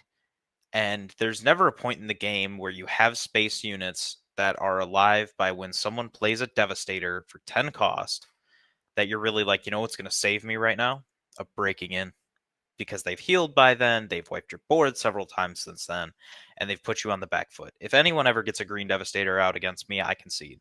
Because the time that you got one and then you got another back-to-back was back-breaking, and it still gives me PTSD to this day playing that list. So I feel like 3 Kiras are a must, at least 2 Ahsokas. Like that's how many I run in my list. I think I have enough. I have 5/4 costs that hand hate. Regardless of the other 4 costs I have, I usually get one of those. And if I don't, I mulligan, I get a 3 and a 4 cost. Boom, I have my roster set up. If I can ramp into a Kira and then I'm blocking you from resupplying or powering, that feels really good. Yeah. And I think that's the thing is like, like again, the Kellerin could be home ones. You could have Kellerins and home ones. You are only running 2 Radises that if I remember right. Yep, one on the side as well. Main deck. So, I think for the most part, this is similar to what you'll see. I think you won't see the C3POs and the Bosheks and the Fleet Lieutenants is kind of what I feel. I feel the Fleet Lieutenant is a very niche, silly call. But that I get why I get you can attack base with that blue leader for 7. Like I and get the that. pilot of Falcon, like I get it. Like it does work with a lot of what you have, but I just don't know if like again, like are you going for spike damage? Or are you going for end game? And I think that's like again, we talked about the list before. I think if you make some modifications to this list, right, and we move some of this other stuff out and move a few more things in, I think like I would give this list a rating of like a 4 out of 5 right now. Like I feel this sits on a high end of the meta with a possibility of hitting that 5 out of 5, like one of the top tier decks, very very very close to it. The only other thing I wanted to touch on real quick was like some people are running the 30 health base so that they have more consistent card draw. What are your thoughts on that? I'm a Data Vault player on Han until I die, and I've had a lot of people, including Damien, the guy that we used to play with a lot. He said switch over back to 30 health, and I told him that is not going to happen because this list is very similar to mine. The only differences are the ones that we've already talked about in Ezra's. Those are the only differences at all. And this guy has 26 3 costs. That is almost half of your deck is a 60 card deck. You are guaranteed you are getting a 3 cost in your first hand. So now it's just a manipulation of, do you want to get 2 3 costs in your first hand? Do you want a 3 cost and a 4 cost? Do you want all these things? And yes, the consistency gets worse, but that 3 health is so important. Boba Data Vault hates to sit down against a Han Data Vault because not only am I playing my stuff ahead of you, I'm ramping ahead of you, I'm playing out units that have bigger health to soak your indirect ahead of you. I also have 3 extra damage on my base that doesn't care about what you're going to do because I'm playing my Radis on 5 resources while you're stuck on 4. And then if, you go ahead, you kill my Radis because I'm going to wait till you flip, blow it into one of your ships, blow up your leader right with it. So, I mean, that counters Boba. It 30 health does not go good into Ray at all. People are going to go all day long about the consistency, but I have never won, and this might just be me, and this might just be how I play. I have only won with against Ray on Han Data Vault, and it gives you a fighting chance, even though that is its weakest matchup, rather than the 30 health. And all of these extra access that you get to these 7 costs, you're pulling them off Ewing. You're not always just playing them. And all of these larger units you're clumping in there, you're playing them off Ewing. And you usually do get a Ewing, and if you don't, you get a lot of other combos that you want to get because there's so many different little combos in this deck that you could want to get. Anywhere from, all right, well, you have 8 pilots, and you have the Pilot Falcon, you have all these ships that come in ready, and you have these ships that ambush, and so you have all these different things. You have waylays, you have your smuggle out 4 costs, Kira's, etc.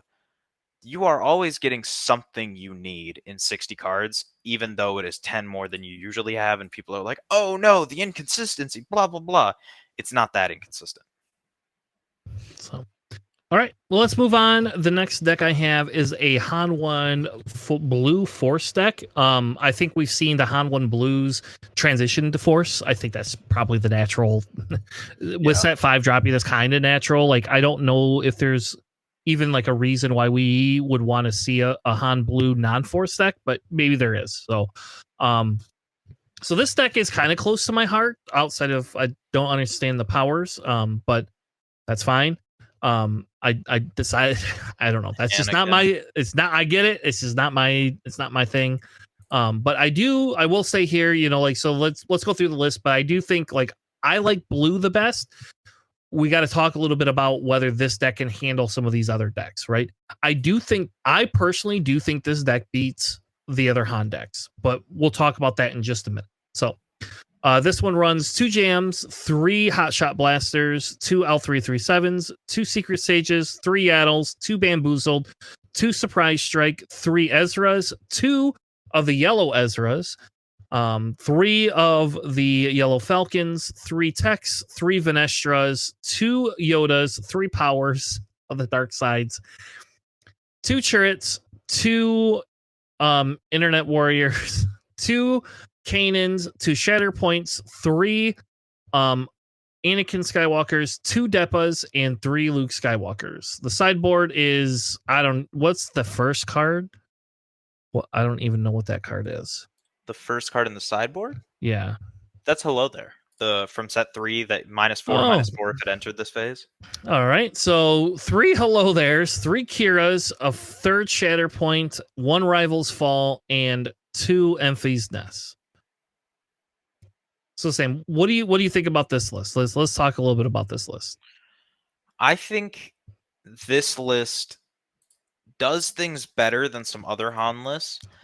Like, yes, you aren't immediately putting down your 2 cost because you want to get the Force, so you're putting down Secretive Sage or Yaddle first turn, or if you are putting something down, you're putting down Ezra, or Yoda, so that you can automatically get the Force. If you're running against Red, this list kind of sucks because the only buffer you have from not getting open fired is Secretive Sage and the 3 cost Ezra, in which case they're forcing you to put a unit down. And if you don't get into one of those and you get open fired, not only do you lose a card, you lose the unit, you don't gain access to the Force. You can't then go into Vernestra. You can't like do all these things. I feel like this list would probably really suffer against Boba Datavault, or like at least especially in the early game. It wouldn't do well insanely into Control, and it wouldn't go great into some various other red decks. Like I feel like my Yoda Red back before Force Throw, or even now that Force Throw is still gone, my Yoda Red would just run this list over. But Maybe I don't agree with the Yoda Red, but I do think that this probably struggles to control decks though. Like I don't know if it struggles to hero control as much as it definitely would struggle to villain control. Like I feel villain control probably does have a pretty big edge into this. But I do think I think again we talk about like you could cut the powers and the Anakins if you wanted, right? And because technically you're playing power with 4 resources, right? It's not the end of the world. It is a very good removal card. It gets rid of the Sentinels, but like you could also just throw your Kiras in there and play Kira. So like if you dumped Anakin and you dumped power, so if you remove the powers of the Anakins and just went to a more traditional route, like you could put a few other things in here. Like your Internet Warrior, I feel should be a 3 of. Like I think in this deck that just is super good because you can just get the heal all the time. Like I would be running 3 of them. Like I would, if I had to cut Kanans, I would 100% run 3 of those things instead. Like I would never not have those. Same with the Yoda. I think I would have an extra Yoda in there because like if you get the Yaddle Yoda down, like I mean Yaddle Yoda is just like it's just cycling through healing. Yoda's giving you card draw. Restore 4 when you get that off. Like that just seems really good. Yeah. I do like the Venestra includes. Like I think that's really good. In yellow, just because if you're gonna run the Force, like now you have an option with a Falcon or a Venestra. It's a free 3 damage. I'm running them in Obi. My Obi yellow like crazy. I don't know. I love that card. I'm very happy I got the prestigious for it finally. But I don't know. I personally feel that this deck beats your Data Vault deck. I think it beats your Data Vault deck with the healing. And I have heard other people say the same thing as well. So I think the healing piece of this is high enough that it has an easier time overcoming some of the other stuff that Han traditionally deals with. But I don't think it's good against control at all. Yeah, I personally am going to say no, not because I'm biased, which I am, but You I'm are. putting that aside just because I feel like they cannot open with turn 1 Falcon. And that is one of the strongest plays Han has, because not only do you have a 3 cost attack that you can then bounce to your hand in case you don't have another play, put it right back down, hit it again, just to like make sure it doesn't get open fired or something. But why can you not? Because you need the Force. You And don't need the Force. I disagree with you. You do not have to have the Force. I mean, you want it for Shatterpoint Turret and Interniate Warrior, even though you like to call it Internet Warrior. I think only having 2 turrets is insane when that is by far one of the most standout cards in the entire set that uses the Force, and one of the main reasons that you're knocking yourself down 2 health. and it's for a total of 9 cards all together in your list. And you're not running 3 of the most powerful of the 9 of them. And it's like, yeah, you want shatter points, which would be great to kill the pilot falcons before you get a Chewie on it. You want the force for these other things. You want the force for healing. Not having 3 Yodas is absurd. Not having, because you can't open with L3 either. So your opening plays are either 2 Secret Stage 3 Addles or your Ezras or your Yodas. Those are the only plays you can really open with, because despite that you say you don't need the Force, yeah, you kind of do, because you want to have it in case you need to drop that turret to block the lane. Like, that is one of the things that Han Green struggles into, is by the time that you get a turret down is the time that I'm usually flipping if I ramp, which you can't do. It hurts that you can not only put the turret out earlier, but then I can't immediately kill the turret even with a hotshot blaster. So if you get the force and you just hold on to it, that's really strong, and that presents a problem for me that now I'm going to have to manipulate my hand around that specific card, like keeping a waylay or keeping an Enfys Nest or something, just to deal with turret. So always having that problem of, I don't know if I can get the force, because you want to be able to Vernestra turn 2. If you are able to open with your 3-cost Ezra, no matter which one it is, or a Yoda, swing, you're getting some sort of benefit, whether that is 3 damage off of either of the Ezras, then being able to look at the top card and play it, or being able to heal 2 in case I do put Falcon down turn 1 and hit, then healing that damage, and then going into Vernestra, readying, attacking, gaining the force again. That is really powerful turn 2. So yes, I do kind of feel like you need to open with a force unit. Sure. But I don't think you being able to get 3 extra damage on base makes the world different. Like, whatever. Like, 3 damage is not what I can heal the 3 damage insanely quick. So I'm not going to agree with you. Like, I don't think, like, I still think this deck hands down beats green. Like, I think this does. Like, I don't think it does this well into the meta per se, right? Like, I would rate this deck probably at that 3 to 3.5 inside of the meta. But I do think that this deck, if you tweak this deck a little bit, like, I think some of the bigger things would be is, you're right, maybe we go to 3 turrets and 3, idiot warriors. Like, I think that's a possibility. Like, I'm not super sold on the Anakins. Like, I think Jam Communication could come out and you could put in, like, the Enfys Nest main board. Like, I think that's probably very good. Do you need Depas? Probably not. Like, you probably could just run the Enfys Nest over the Defas. But, again, if you want the force generation, then I guess the Depas are still really good, right? Okay, then let me ask you this. What do you do against a 3-cost, or like my opening is the Pilot Falcon immediately into Chewie. You have shatter points, you have all these different things that reduce, even if you do have a power in your discard, because you can just manipulate what your discard is to get that villainy there.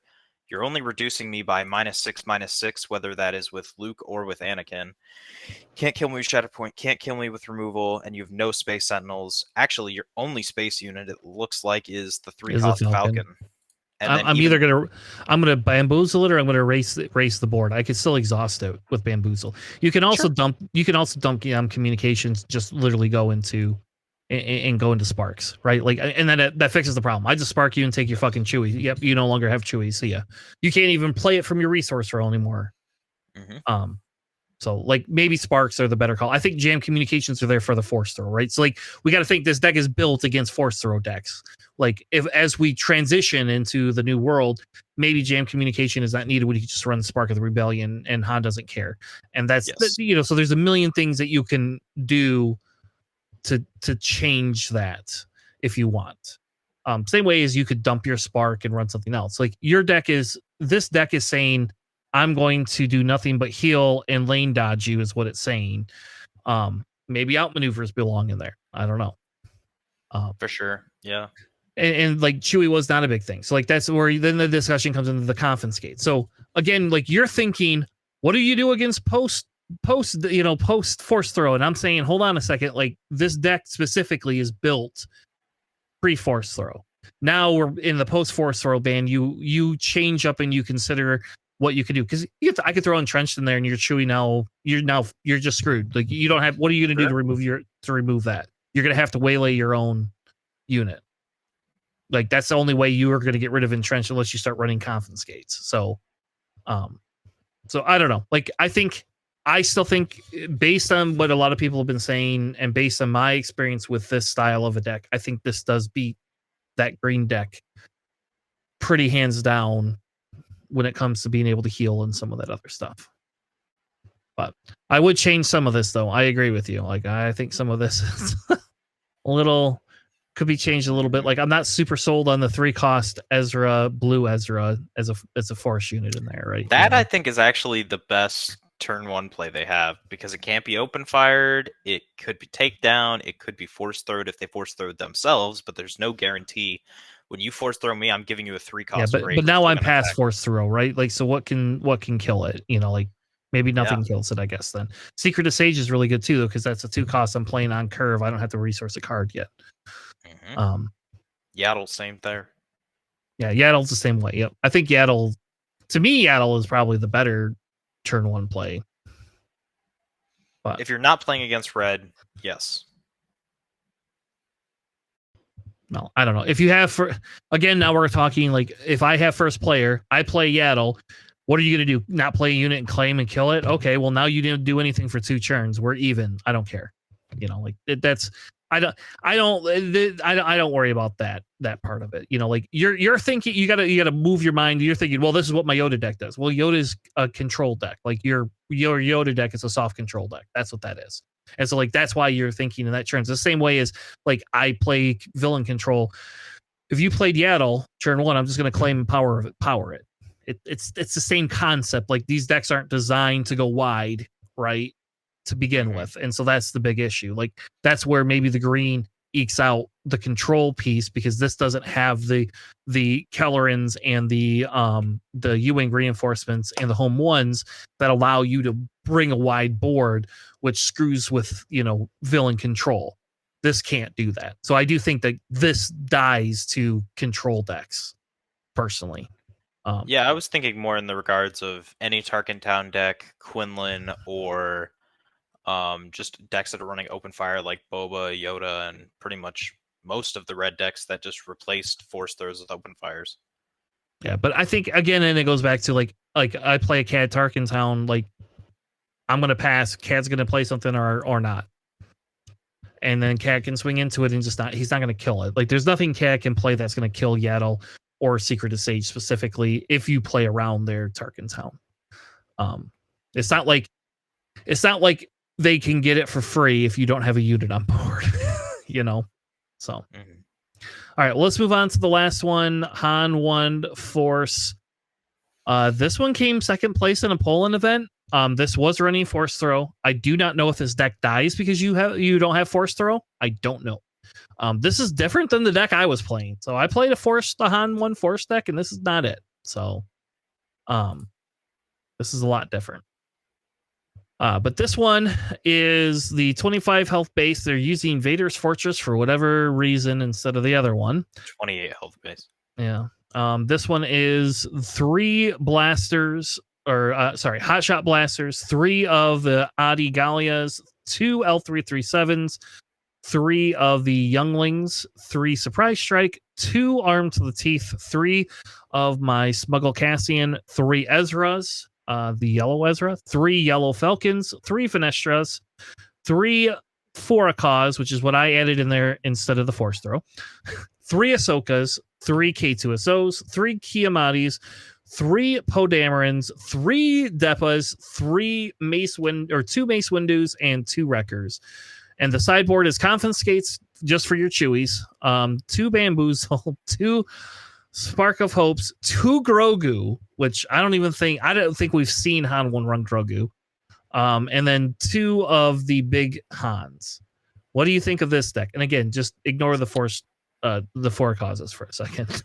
I actually think that is a good substitution for this deck, because not only are you manipulating what you're going to draw, if you have Han out, then you manipulate what's going to the bottom. So yeah, you see any of those 4 or a hot shot or a tech or an anything, and you just, oh wait, I guess there's no tech in this list. That Yeah, there's I'm no going tech, to so touch on. yeah. Ugh.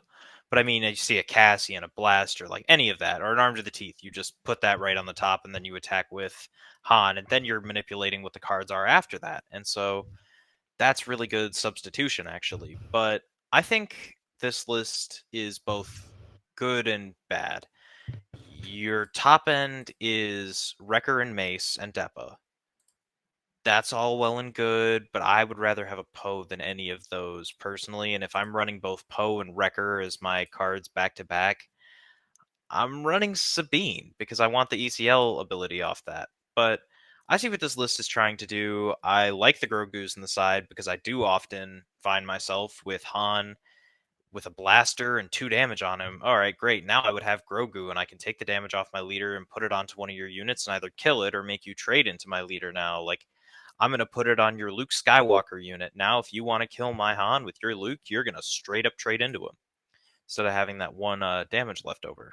But I think this also has the same, not problem, but like it shares the same thing as the last list. You can't open with Falcon anymore because you want to Vernestra. Vernestra is way too strong of a play for turn 2 that is basically the new readied Falcon, that you play it, you get the force back because you're attacking off of it, you're getting 3 damage in. So the opening for this list is either Adi, Youngling, or Ezra, then into Vernestra, then into Ahsoka, K2SO, or Kiadi-Mundi. And Kiadi-Mundi is so good for this deck. Like, even if Force Throw was still around, and I see how this deck survived, is probably because of Kiadi-Mundi. Because you're getting the Force and you're drawing those 2 cards. Great, Force Throw me, I'm still getting 1 back. And now I'm just going to give you the lowest of whichever one of the ones that I just drew. You're going to get a Hot Shot Blaster out of my hand, because I could have just paid that for 1 cost and put it on my unit to just swing for 2, regardless of the fact that I still have 3 resources open and I'm going to smuggle it. So now I'm hitting for 4. Paying 4 to attack for 4 and have a permanent +4/+0 buff is really good.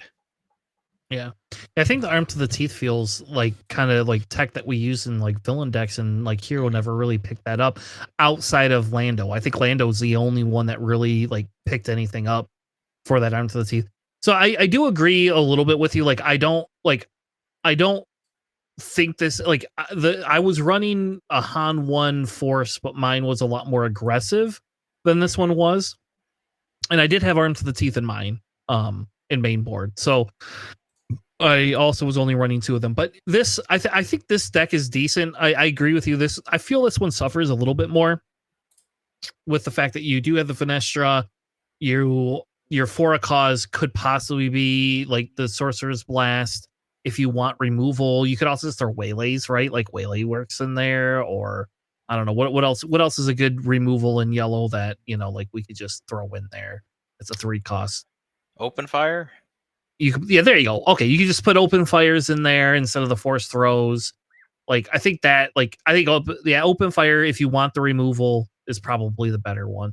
Sorcerer's Blast is still good though if you're gonna have the force. This deck I don't think uses a lot of force. It's designed to only use Ki and Venestra is the only, I guess Mace are really the only ones that specifically require the force for it. I think this is a neat little red force deck. I do think you're going to see Han 1 red pop up. I don't know if we're going to see it in force or if we're going to see it in regular. I'll be honest. I feel that this does better as a force deck than as than either doing Tarkin Town or just a 30 health red base. And I think Ki is the one, like even without force throw, Ki is just amazing. Like just here you go. Merry Christmas. Like here's a bunch of extra cards that you get to play with. And like you said, you can mess around with For a Cause and Ki and all sorts of weird things you can do on Han's flip churn, right? Like you could flip Han, play, then you have, the resources, you could play For a Cause, reorder them, play Ki. It's just like, there's so many weird little niche things. This is like scum type decks, So I do like this deck, actually. I'm kind of tempted to actually unsleeve my other one and just sleeve this one up just to play around with it. It's not much different, is it? Yeah, I'm playing a lot more lower to the ground than the other one was. I also have Mace, the other Mace Windows in there as well. So I have 2 of each of the different Maces in there.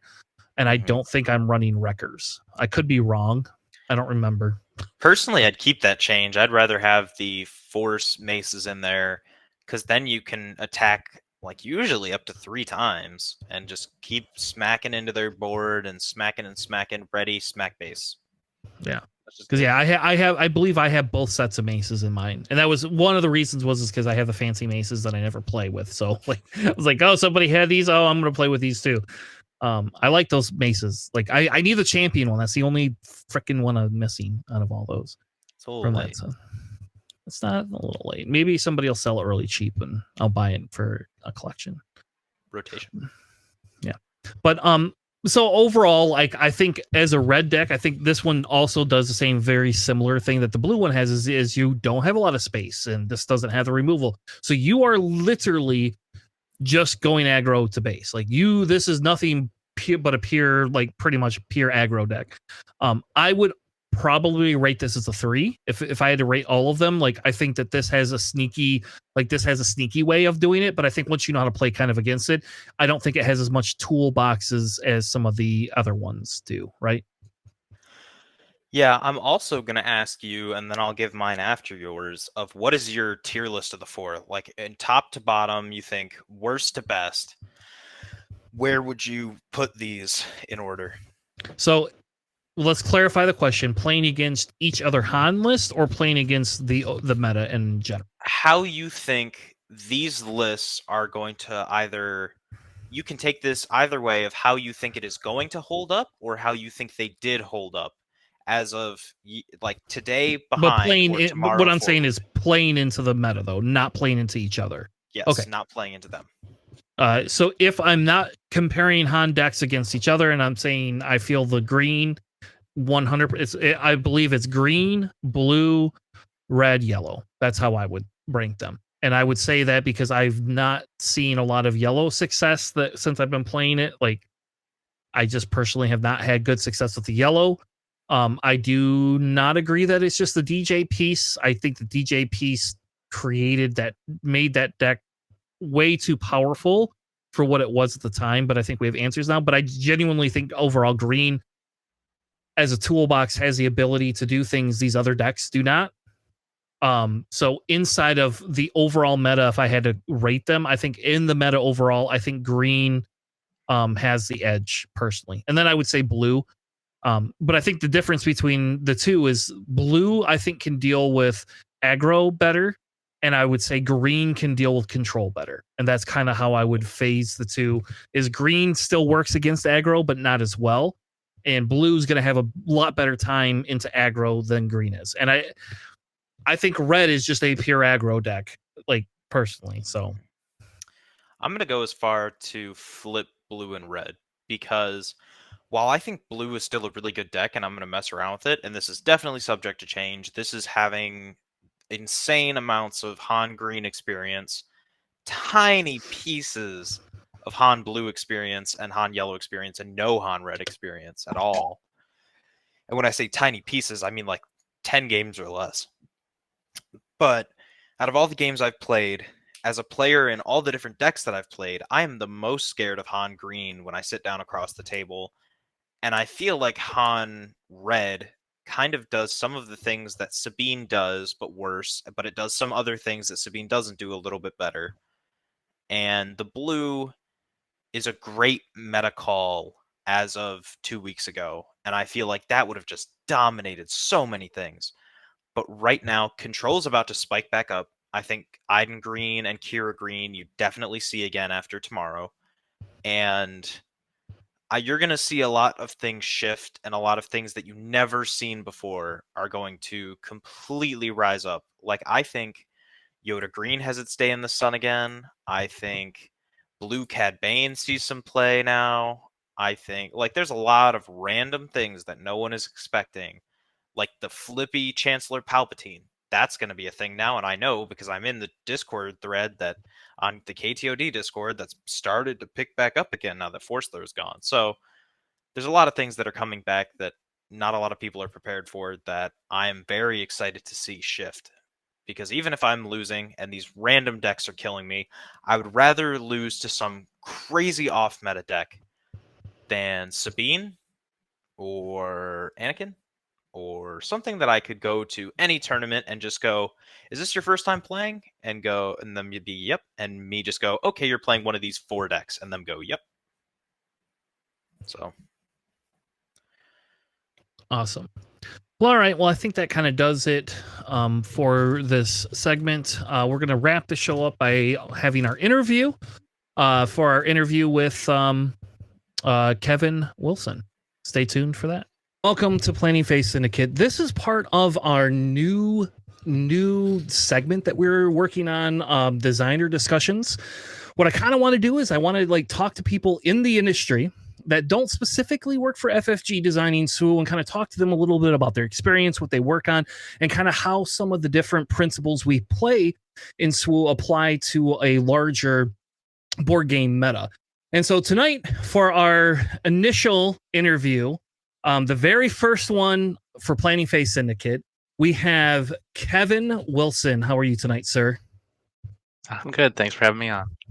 Very excited to have you on. You came very highly recommended by a good friend of mine, Brian, who happens to be a local of ours, and he runs Grand Con here in Michigan. So he's like, "Oh, I got a person for you, man. I got a person because if I need to know somebody in the industry, I usually just contact Brian, and Brian just starts hooking me up." So you came very highly recommended by Brian. So He's a good guy. So anyway, welcome to our show. Thank you very much for joining us this lovely evening. To begin with, I guess because this is a whole new series, why don't you tell everybody a little bit about yourself and kind of, some of your background. So I know you used to work for FFG. I heard a rumor you might have worked on designing Cosmic Encounters. I heard that rumor. I don't know if it's true or not, but I did hear that. So I didn't tell my son, but that is one of his, like when he was in his teens, that was one of his absolute favorite games to play. So we own like everything for it. But tell everybody a little bit about yourself and kind of, your experience in board games and kind of what you're doing right now. How about that? Okay, sure. So I'm a game designer. These days I'm doing board games. I got started out in role-playing games originally and started working with Alderac Entertainment Group kind of a couple years out of college. And I worked with them on the 7th Sea RPGs and then later on the Spycraft RPGs. And those were kind of my big contributions there. And then after a while, I went over to Fantasy Flight Games and was doing role-playing games there. And then kind of after a year or two with them, I transitioned over into the board game department. And that's kind of what I've been doing since. So I've been doing board games and game design in general for about 20-something years now. I think it's rolling up on 25. So it's hard to keep track sometimes, It is, and you got to think like the industry has changed so much too compared like 20 years ago compared to what it is now. Like, and I don't know, yeah. when you were a kid, if you think about it, like what was the most prominent games when we were growing up? Compared to what we have now, it's amazing. It's just right. So I mean, inventive. it's how long has it been since crowdfunding has been a thing, and that wasn't at all a thing when I got started. So it's very different, marketplace now. Mm-hmm. But I did work on the Cosmic Encounter, the FFG version of Cosmic Encounter. I was the developer for that, which basically developer at FFG meant that you would take the game and you would turn it into a product, basically. So you would like help get the art and help do the playtesting and do the fine tuning and stuff to like, here's our version of Cosmic Encounter. So that was the thing I did there, and I did the kind of a similar thing on Arkham Horror, but kind of did so much work on that one that I was basically got promoted to co-designer on that version. So it was very nice of Richard. He was very gracious. And I've done a lot of things. There was Descent Journeys in the Dark was one of my designs. I did the Sid Meier's Civilization board game. I did Doom the board game. Oh, really? Wow. And I did then, not know that. That's crazy. I have that game too. I've been around for a while doing this stuff, so it's you just accumulate credits over time, and it gets wild after a while. You look back and you're like, wow, I've done a lot of stuff now. But I went freelance for about 10 years, and I worked on a bunch of stuff with mostly with IDW for a while there. I did an X-Files game with them, a Teenage Mutant Ninja Turtles game, like Batman the animated series game. That one was a lot of fun to get to work on. And then I signed up most recently with Incredible Dream Studios, where I've been doing the Kinfire series of games, and they've been basically like a series of different games, but all in the same universe mostly. And also have had put A Gentle Rain with them, which is kind of like my most oddball game design I've ever done, which is this little meditative board game, which works out very nicely for coffee tables and stuff, basically. So it's about as different from Arkham Horror as you can get. Yeah, and I do like Arkham Horror is always kind of been one of the staples. So like when I was growing up, we played a lot of card games, right? Like that was the thing. Like I could play euchre, I could play bridge. Like if you came over to my house, we could set up bridge right now. Like I have all of the stuff and know how to do it and all that. So we grew up playing card games, and then in my early 20s during college and after college, you know, when I started to have kids, I stopped going to the bar as much and started actually playing board games. And Arkham was one of the Arkham and Catan were like some of the two staples that we had. Very first introduction into board games. Nice. I hear that a lot, actually, that Arkham was one of people's first, hobby board games, which is always wild to me because of how complicated and massive the game was. But I don't know. It's part of it, I think, is I came from a role-playing game background when I was working on that, so I was worried more about the story and stuff and the mechanics, and I think that really resonated with newer players, and people could worry about the story more than as long as somebody there knew the rules, I guess. Yeah, and that's very true. Like I think that's kind of the similar thing when you talk about some of these games, like they have like what's the Euro game series, right? Like you talk Euro games are completely different style of board game than even like that is. And like Mansions of Madness is what got my daughter into role playing games. Honestly, like she now runs or doesn't run, but she's part of a D&D group because of something like that. Right. Which is crazy, right? Because like, I mean, we played D&D growing up too. Like I did, but outside of the fact that my parents were a little upset by it, right? Because it was the 90s, and you know how people got in the 90s. I know exactly what you're talking about. It's my parents weren't in on that, but like I had friends who had their whole sets of books thrown away and stuff, all sorts of crazy stuff back then. But funny story, I actually got into the game industry because of a D&D campaign I was running at the time. I had a little Kinko's book that I'd put together that my campaign was like a pirate themed D&D campaign. And it turns out that one of the Alderac graphic designers was a regular at the store I worked at. And he saw that book, saw that I was into pirates and D&D and, doing game mechanics and stuff, and recommended me to come intern with Alderac. And so random chance, that's how I got into game design. Oh, wow. That's neat. It's kind of crazy that you go from like being a DM, right, and then now you get to start working on designing games. Like that's amazing, right? That's something that's like a dream, right? But I guess back in my 20s, my dream was just to make money and to not die. but if I had been able to do that, it would be even better. Yeah, so that's a neat. That's very neat. That's kind of neat. So before we get too far down the road, like, what is your favorite type of game? Right? What is like? Are you like more of an RPG player? Do you like the heavier, board top games? Do you play anything competitively? Is that like even on your radar? What's your favorite style of gaming? I play a fair chunk of video games on the Switch these days, like usually cozy stuff. But in terms of like tabletop gaming and like stuff I would play with other people, I like games like Cosmic Encounter is actually my favorite game ever. I like games that have a lot of interactivity between the other players at the table and a lot of variety. So like every game you play is going to be different. Something weird's going to be going on, and that's the sort of stuff I like. And that's one of the reasons why I played a good chunk of Magic the Gathering over the years too, because it was always kind of evolving and changing and such. And I played that until I kind of felt it was getting a little too expensive, too rich for my blood, But but I still like the games they're always a little wacky every game we play them, and so you never really know exactly what to expect. Yeah, and that's kind of like the Arkham is kind of similar to that, right? Like it's not an identical playthrough every single time, and now they have new additions that have come out, which have kind of changed and morphed it a little bit. And like we got into I play Marvel Champions, LCG.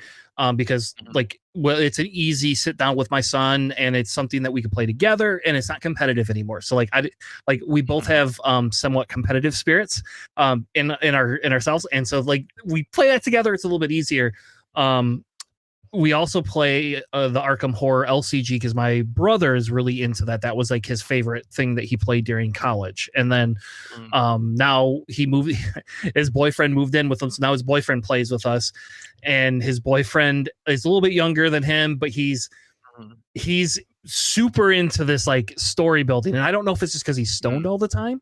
Like it could just because he's high. I don't know. But like we'll sit there and like it'll take like I'll be like, man, it's not that hard to pick a churn. Like you got 4 cards in your hand. How hard is this to do, man? But he just gets really into that, and like kind of like that's kind of helped, I think, bring my brother out, and like my brother does a lot of other games now. Mhm. So you talk a little bit. You've worked on the designing aspect of board games. That's something that your creative nature kind of helps with. Whereas that's part of probably why I don't design games is because I'm not the most creative individual. I just like to play other people's versions of things. You will never see me DM. I'm not a DM guy. Just put me at a table and let me play. And just don't get me drunk because that might turn into me wandering around and like the next thing you know, we could be spending 18 hours in a town, and you'd be like, Chris, come on, man, we got to move on. Um, but like the part of the reason I wanted to start this segment is because I think a lot of people talk about board games, and I know you probably don't have a ton of experience with Star Wars Unlimited. It is a somewhat of a shell of Magic the Gathering to some extent, right? Like it's got different play mechanics, where basically you get an action, your opponent gets an action, you get an action, your opponent gets an action, and it's more of a back and forth. Whereas Magic's kind of like I'm going to be able to do a bunch of things, and then you get to react to it. And I don't know if you've played Flesh and Blood at all. It's like a combination of like those two, but giving you the back and forth, which is Okay. why I think it makes it attractive for newer players and things like that to come in because the first time I sat down and played Magic in the late 90s, right? Like you sat there sometimes for like 6-7 minutes before somebody did something. And Right. then you're like, Right. I don't even understand what you're doing, man. Like I just have to trust that you did something correct. Like whatever you did 5 minutes ago, I don't remember this now. Um, and so in when you work through designing different games, right? One of the what is some of the bigger components that you kind of look at to create an atmosphere for the players? So I guess things have evolved. My like the way I design games has evolved a lot over the years. But the way that I currently really think about it is I think of it as I'm creating an experience for the players at the table. We're all gonna be doing a thing, and what is it we're doing at the table? And is it telling a story? Is it creating a competitive situation? Are we all working together against the game? And so I get like a kind of a high level idea of what it is we're going to be doing, and then I just start breaking that down into smaller and smaller chunks until things suggest game mechanics when they get to small enough pieces, and you just decide what are the important parts of this experience and what are the less important parts, and so you focus on the stuff that you think is important and you kind of downplay, just shuffle aside the unimportant stuff. And so like in Arkham, it was all about going on the little stories. That was like the biggest, most important part of the experience. But there was also a need to have kind of resistance from the game to make it, like the game had to kind of fight back against you. So that was the monsters and the doom and the time limits and all that stuff kind of had to work together to create friction for the players. So they had to feel challenged. And so those would be kind of some of the big elements that you would do there. And one of the more recent games I did, Kinfire Delve, is kind of like a little card game, dungeon delver in a box, like a $20 kind of box. And the idea is that you have a deck of cards that represents the dungeon, and you're kind of like working your way down through the deck to get to the bottom. And down at the bottom, there's the Well Master, who's the boss of the dungeon. And so at any given moment, there's like 4 cards out, and these are your challenges, and you're working your way through the challenges. And one of the big rewards you get is you get to delve down, which means you discard cards off the deck. Hmm. So that kind of shows your progress out of that.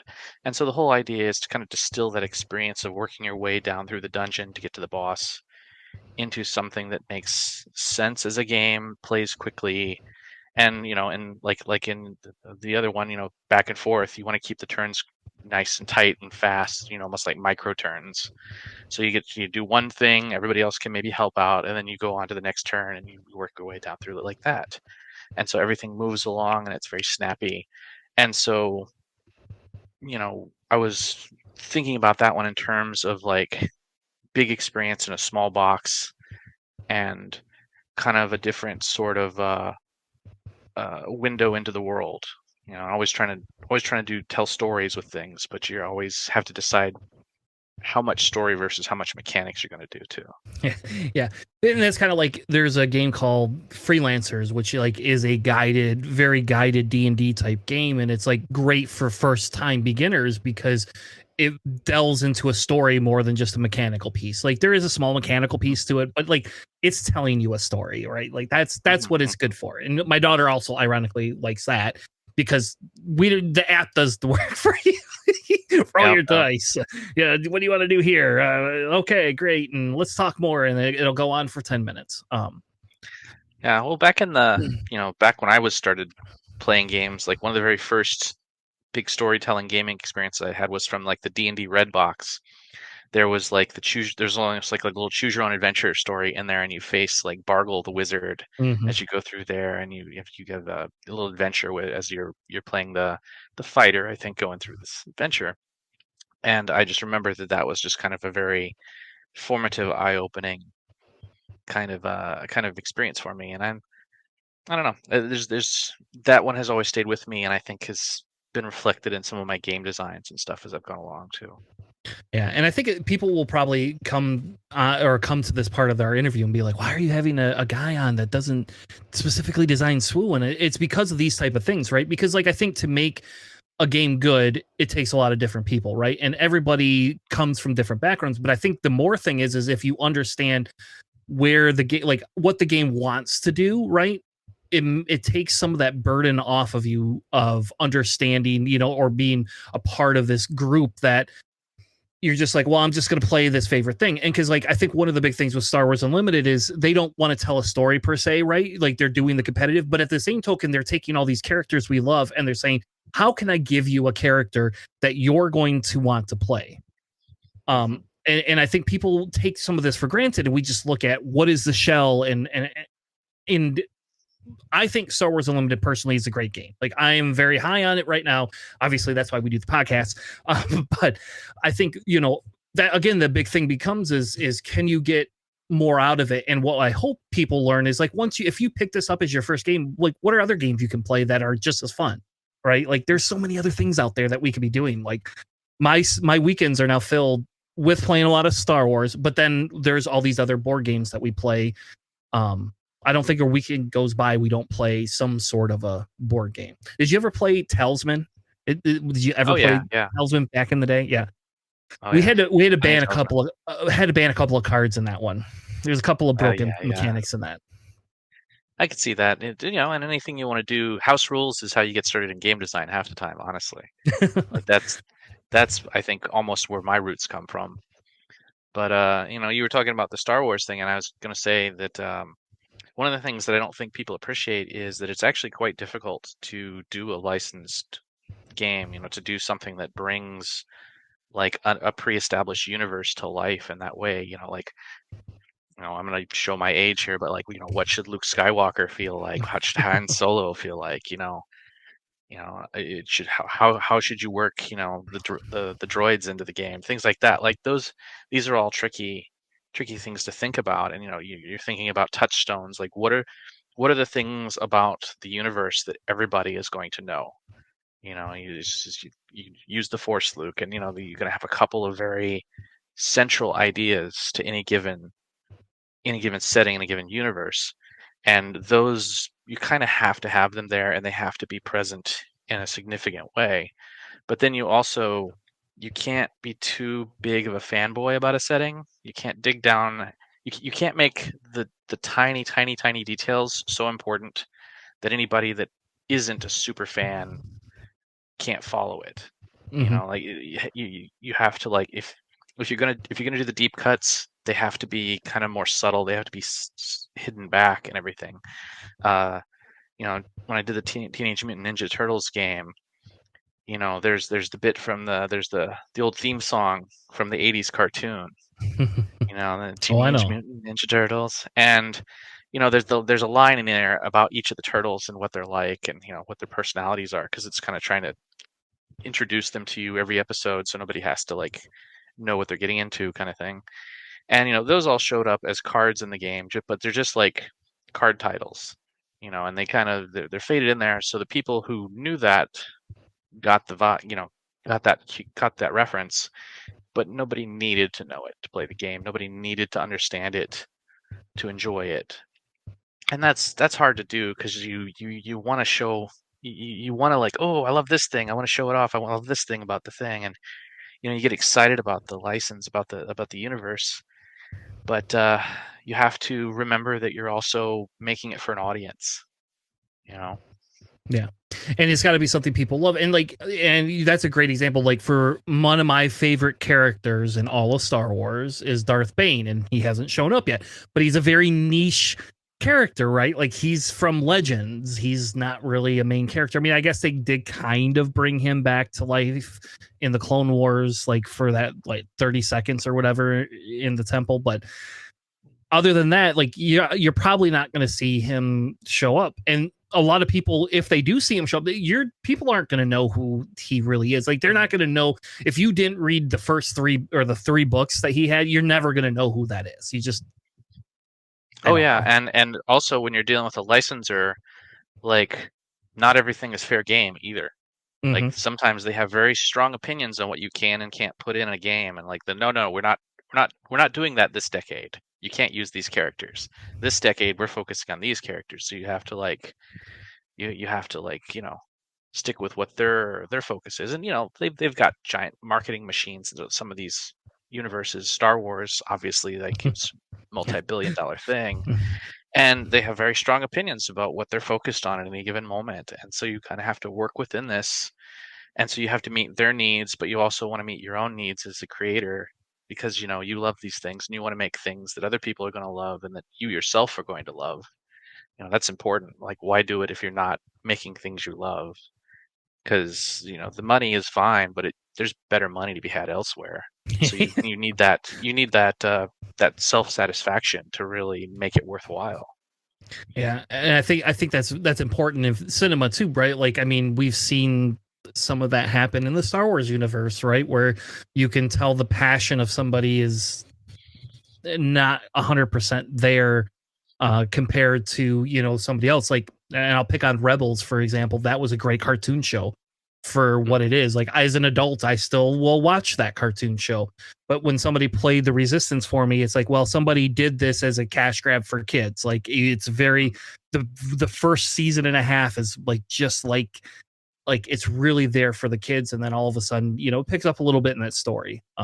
But yeah, well, you can always tell when there's a writer involved who has a particular passion or something. I mean, I don't know if you ever watched it back in the day, but there was like the Real Ghostbusters cartoon, and that was Straczynski, I think, J. Michael Straczynski. He's also the Babylon 5 guy. Like, he was one of the writers on there for ages, and like that's kind of where you get some of the really wild references, like, you know, Cthulhu shows up at one point and all sorts of stuff on the show, and you can really see the moment when he leaves the show too. Yeah, It's like it's day and night. So yeah, it gets very bland, I guess is the nicest way to say it.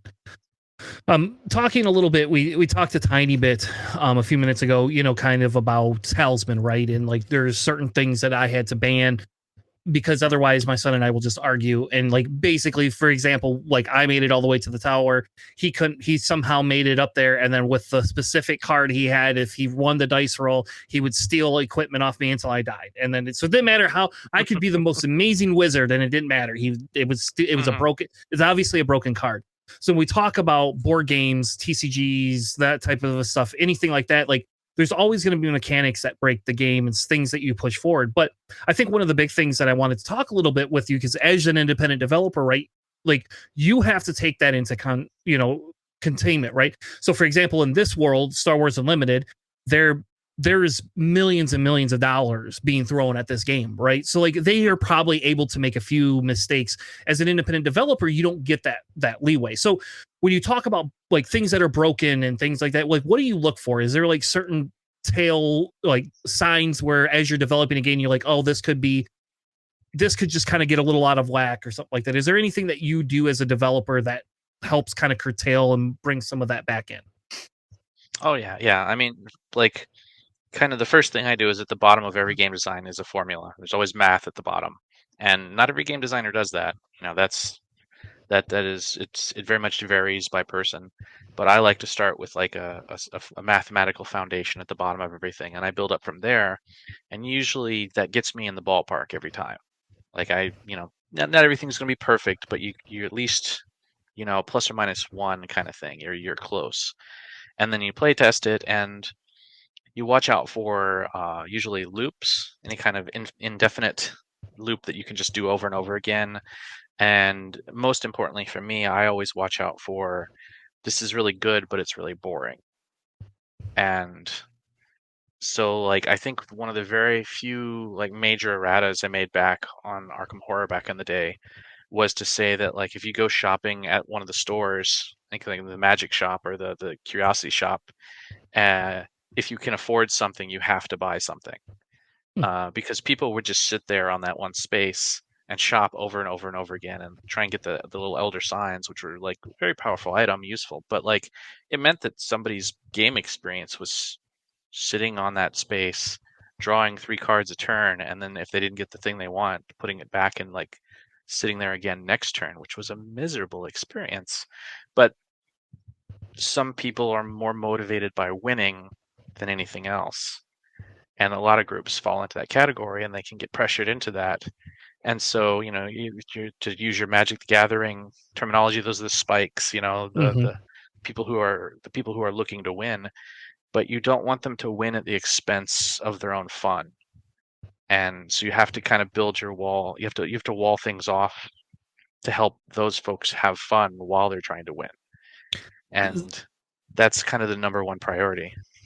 So just dumb question. So you've obviously played Magic, and they have control decks, right? Like that's a thing. That's obviously a very big thing. And we have built a control deck, a hard control deck, and like it's always kind of existed a little bit, but they've always been very shy about it.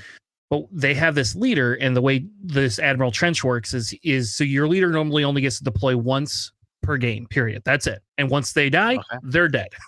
And they have like an action phase where you can use, like, when they're not deployed and their battlefield, you can use their action. But the way Trench works is you spend X resources, you deploy him, you get a card. If they kill him, next turn you could deploy him again and over again. So we've built a hard control deck which does nothing but kill units and entrap your units and then wipe the board and it's literally a cycle. It's basically you have almost no cards left, and then you start taking damage because you can't draw any cards. And then I flip Trench and you have nothing to do, and I just swing for 4 hits a turn until the game's over. And is it wrong that I find that one of the best play styles? Because I think that's absolutely amazing. It is the worst play experience for any player, though. I will tell you right now. As a game designer, the way I would approach something like that is I would look at it and I would say, okay, well, number one, how consistent is this strategy? What is the player experience on the other side of the table? Like how miserable is this to play against, basically? Awful.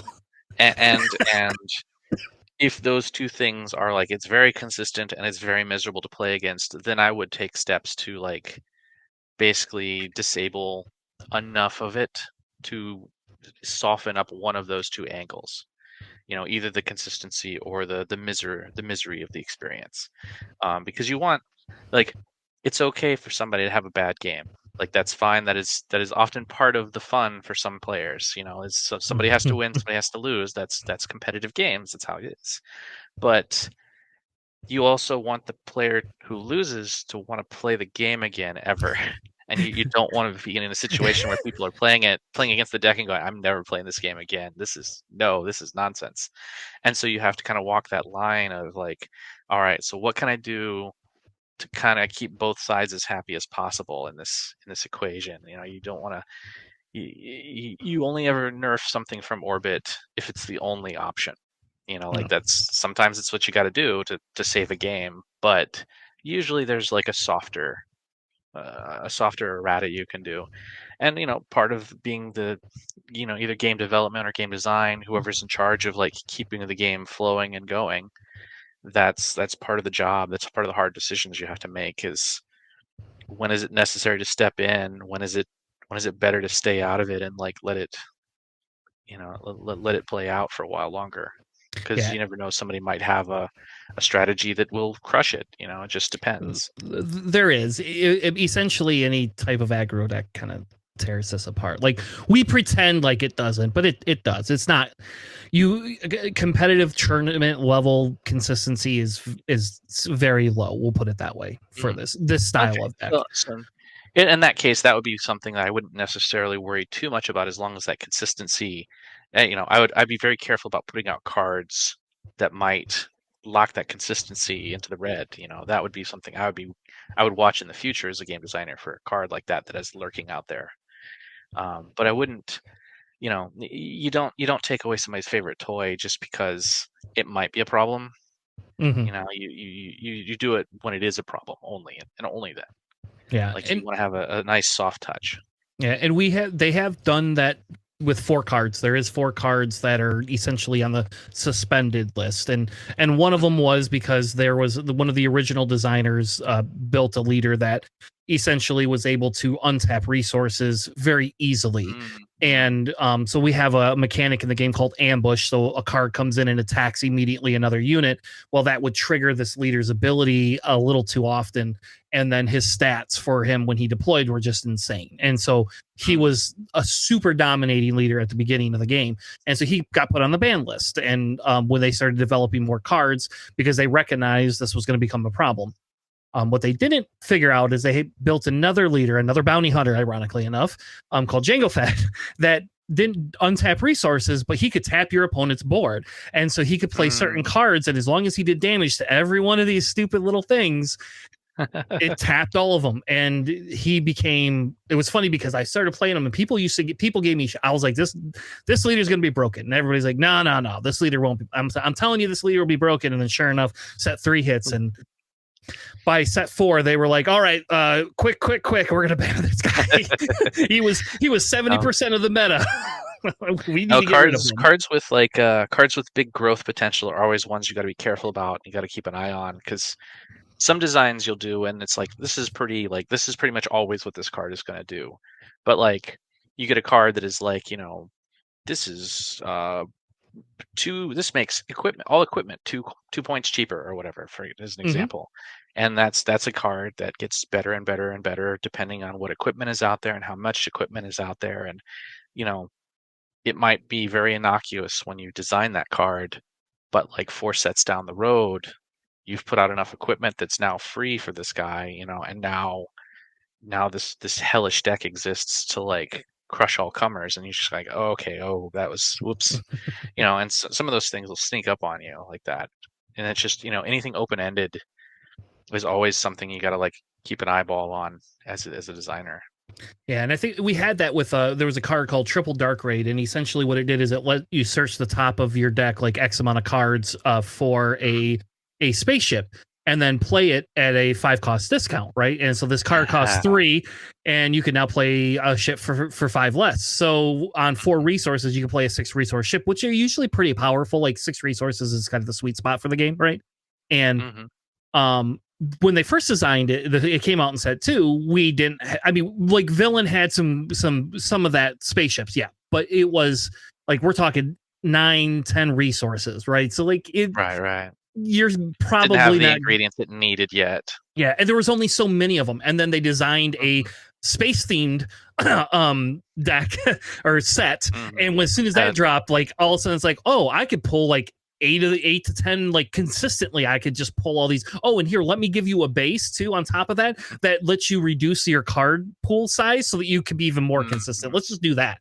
Yep. And so obviously that card was designed. It was a failure for future sets. Like somebody didn't quite understand what this card was going to do. And they did ban that. Like they banned that as soon as they dropped set 4. Within a week, that card was a week or two. That card was banned.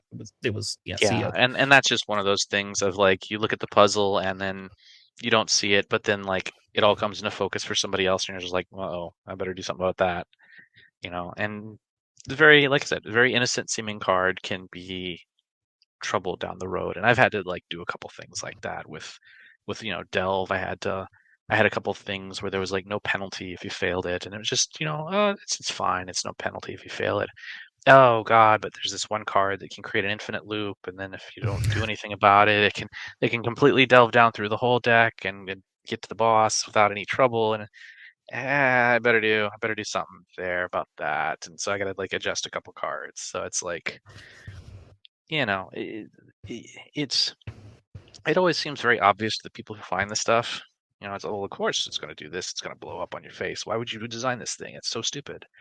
But like, you know, in an isolation, this stuff is not obvious at all. It's only when it like gets out there and 10,000 people bang on it that you start seeing these things pop up.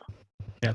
And I think that kind of takes me into like my next question. And like one of the things, so board games to some extent have shelf lives, right? Like like you could play Catan forever because it's not really a competitive game in the aspect of like, once you know how to play Catan, you're pretty much is like, okay, how do you get the best spot for what you do, and then what's the best dice roll, and then that's it. There's not really a reason to create a second or a third or a fourth edition of that because it's whatever. It's like Stratego, right? I don't need 17 million different Strategos. But when we talk about like we've seen Arkham Horror, for example, has more than one edition.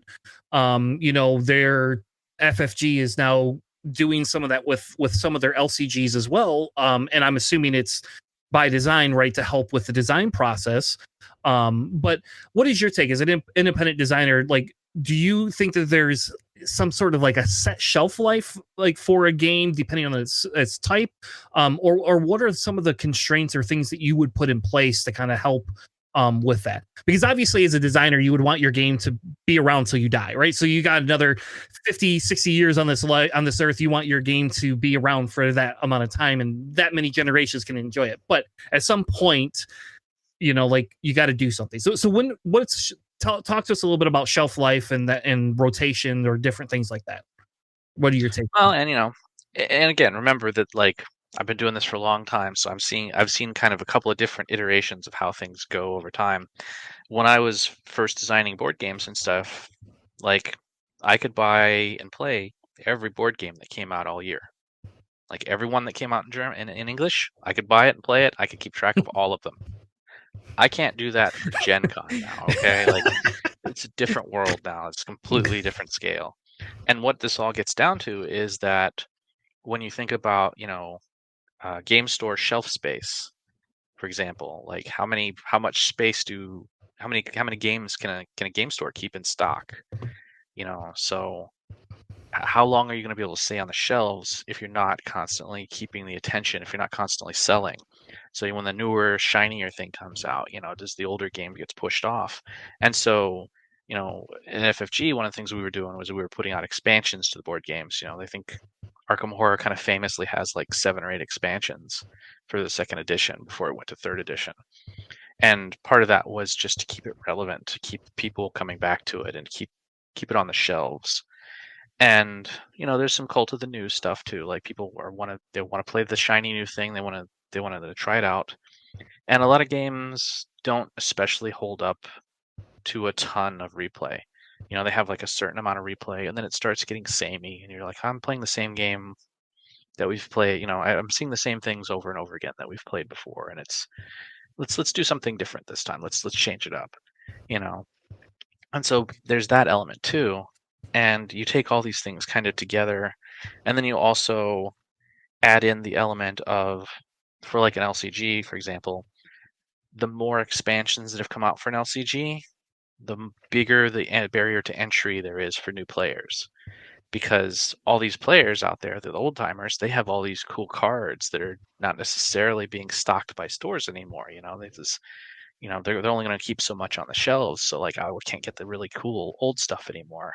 And so you start seeing fewer and fewer new players because they try to get into the game and they bounce off of it because, oh, well, I can't have the cool stuff. So if I can't have the cool stuff, I'm not really competitive, because they've never really made a card as good as that before. In Magic, you have the Power 9, and Mhm. somebody with a Power 9 will crush you if you don't have the Power 9 on average.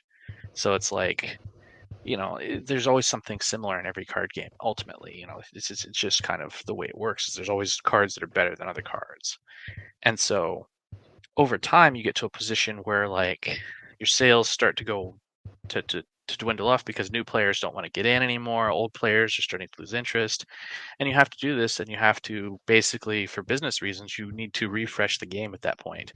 And that's a lot of the reason why a new edition of something will happen at that point, because they're like, okay, we're gonna hit the reset button.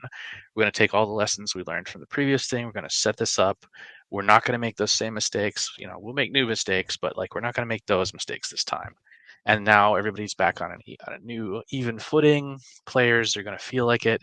You get a new burst of buzz because usually the media gets excited about the new version of a popular game like that. And there's a lot of reasons to do it, and it's just a matter of like making the call when it's needed versus being too quick on the draw kind of thing. You gotta there's always a good time to do. There's a Goldilocks period compared to Mhm. like you don't want to do too soon, but you don't want to do it too late when too much interest has been lost. And it's one of those like high level calls that usually like the managers and stuff like that have to make that decision. And it can definitely make or break a game for sure. Yeah, and the way that they've described how they are going to do it is instead of other editions, right? We're going to have set rotations. So what they're going to do is Hmm. you get 3 sets a year, so every 4 months you get a new set. So it's 18 new leaders plus another Hmm. 200-ish cards you get to add to the pool of cards, and they have different Hmm. color suites that do different things and yada yada yada. And so Yeah, yeah. what they told us is after 2 years, so after they hit that second year, when the 7th set releases, they're going to take the first 3 sets and move them into similar to what Magic does, right? They move them over into like an eternal format, is what they're calling it. Hmm.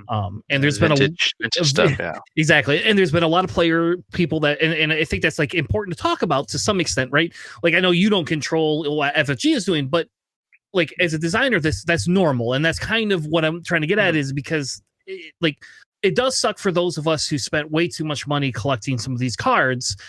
But at the exact same point, like you said, like some of the cards from that set one, for example, there's a card called Force Throw, which luckily is only $3 or $4 a card. So you can buy 3 of them and not break the bank.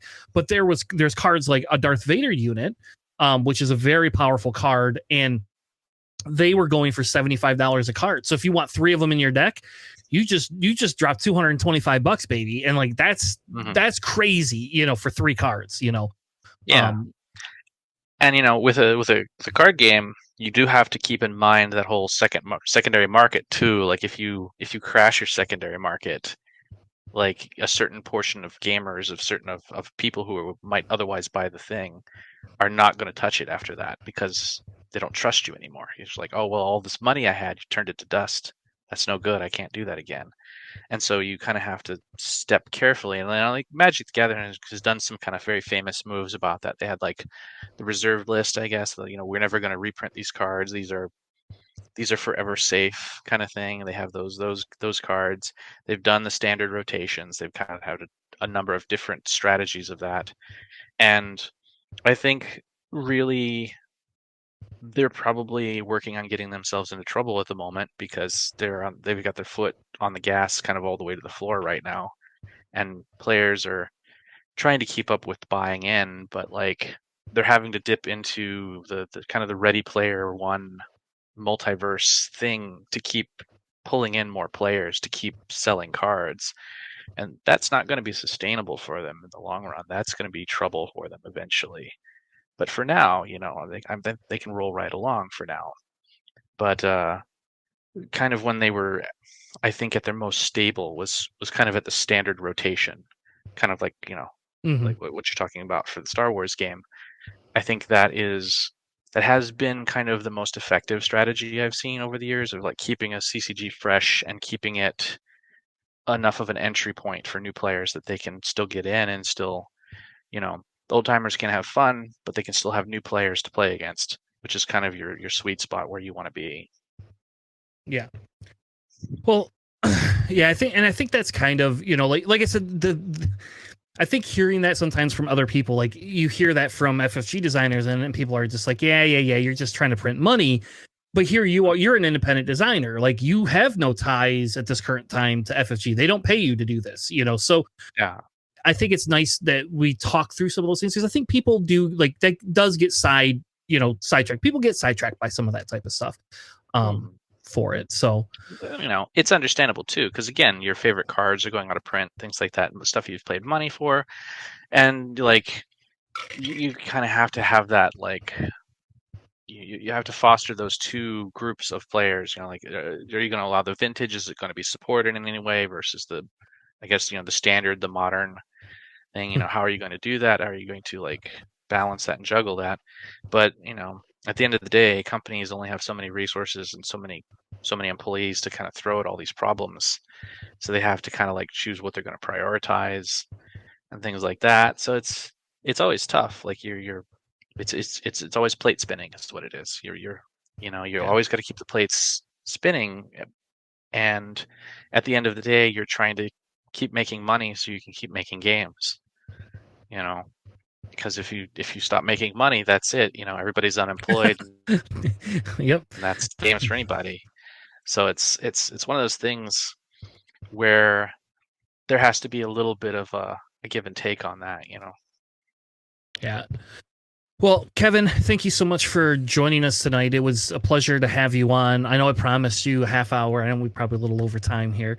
But anything you want to plug real quick before we wrap up for the night? Like I know you do a lot of stuff. You have a website, which we will include in our show notes tonight. But anything you want to plug real quick before we head out for the night?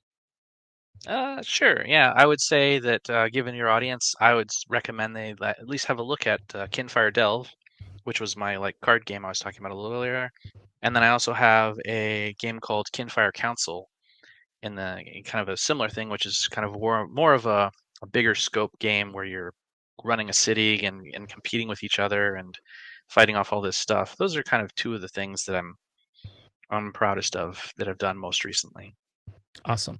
Well, again, thank you so much for taking time out of your busy schedule to meet with us and talk with us a little bit about board game design. So it was fun. I like it. Yeah. Thanks for having me again. All right.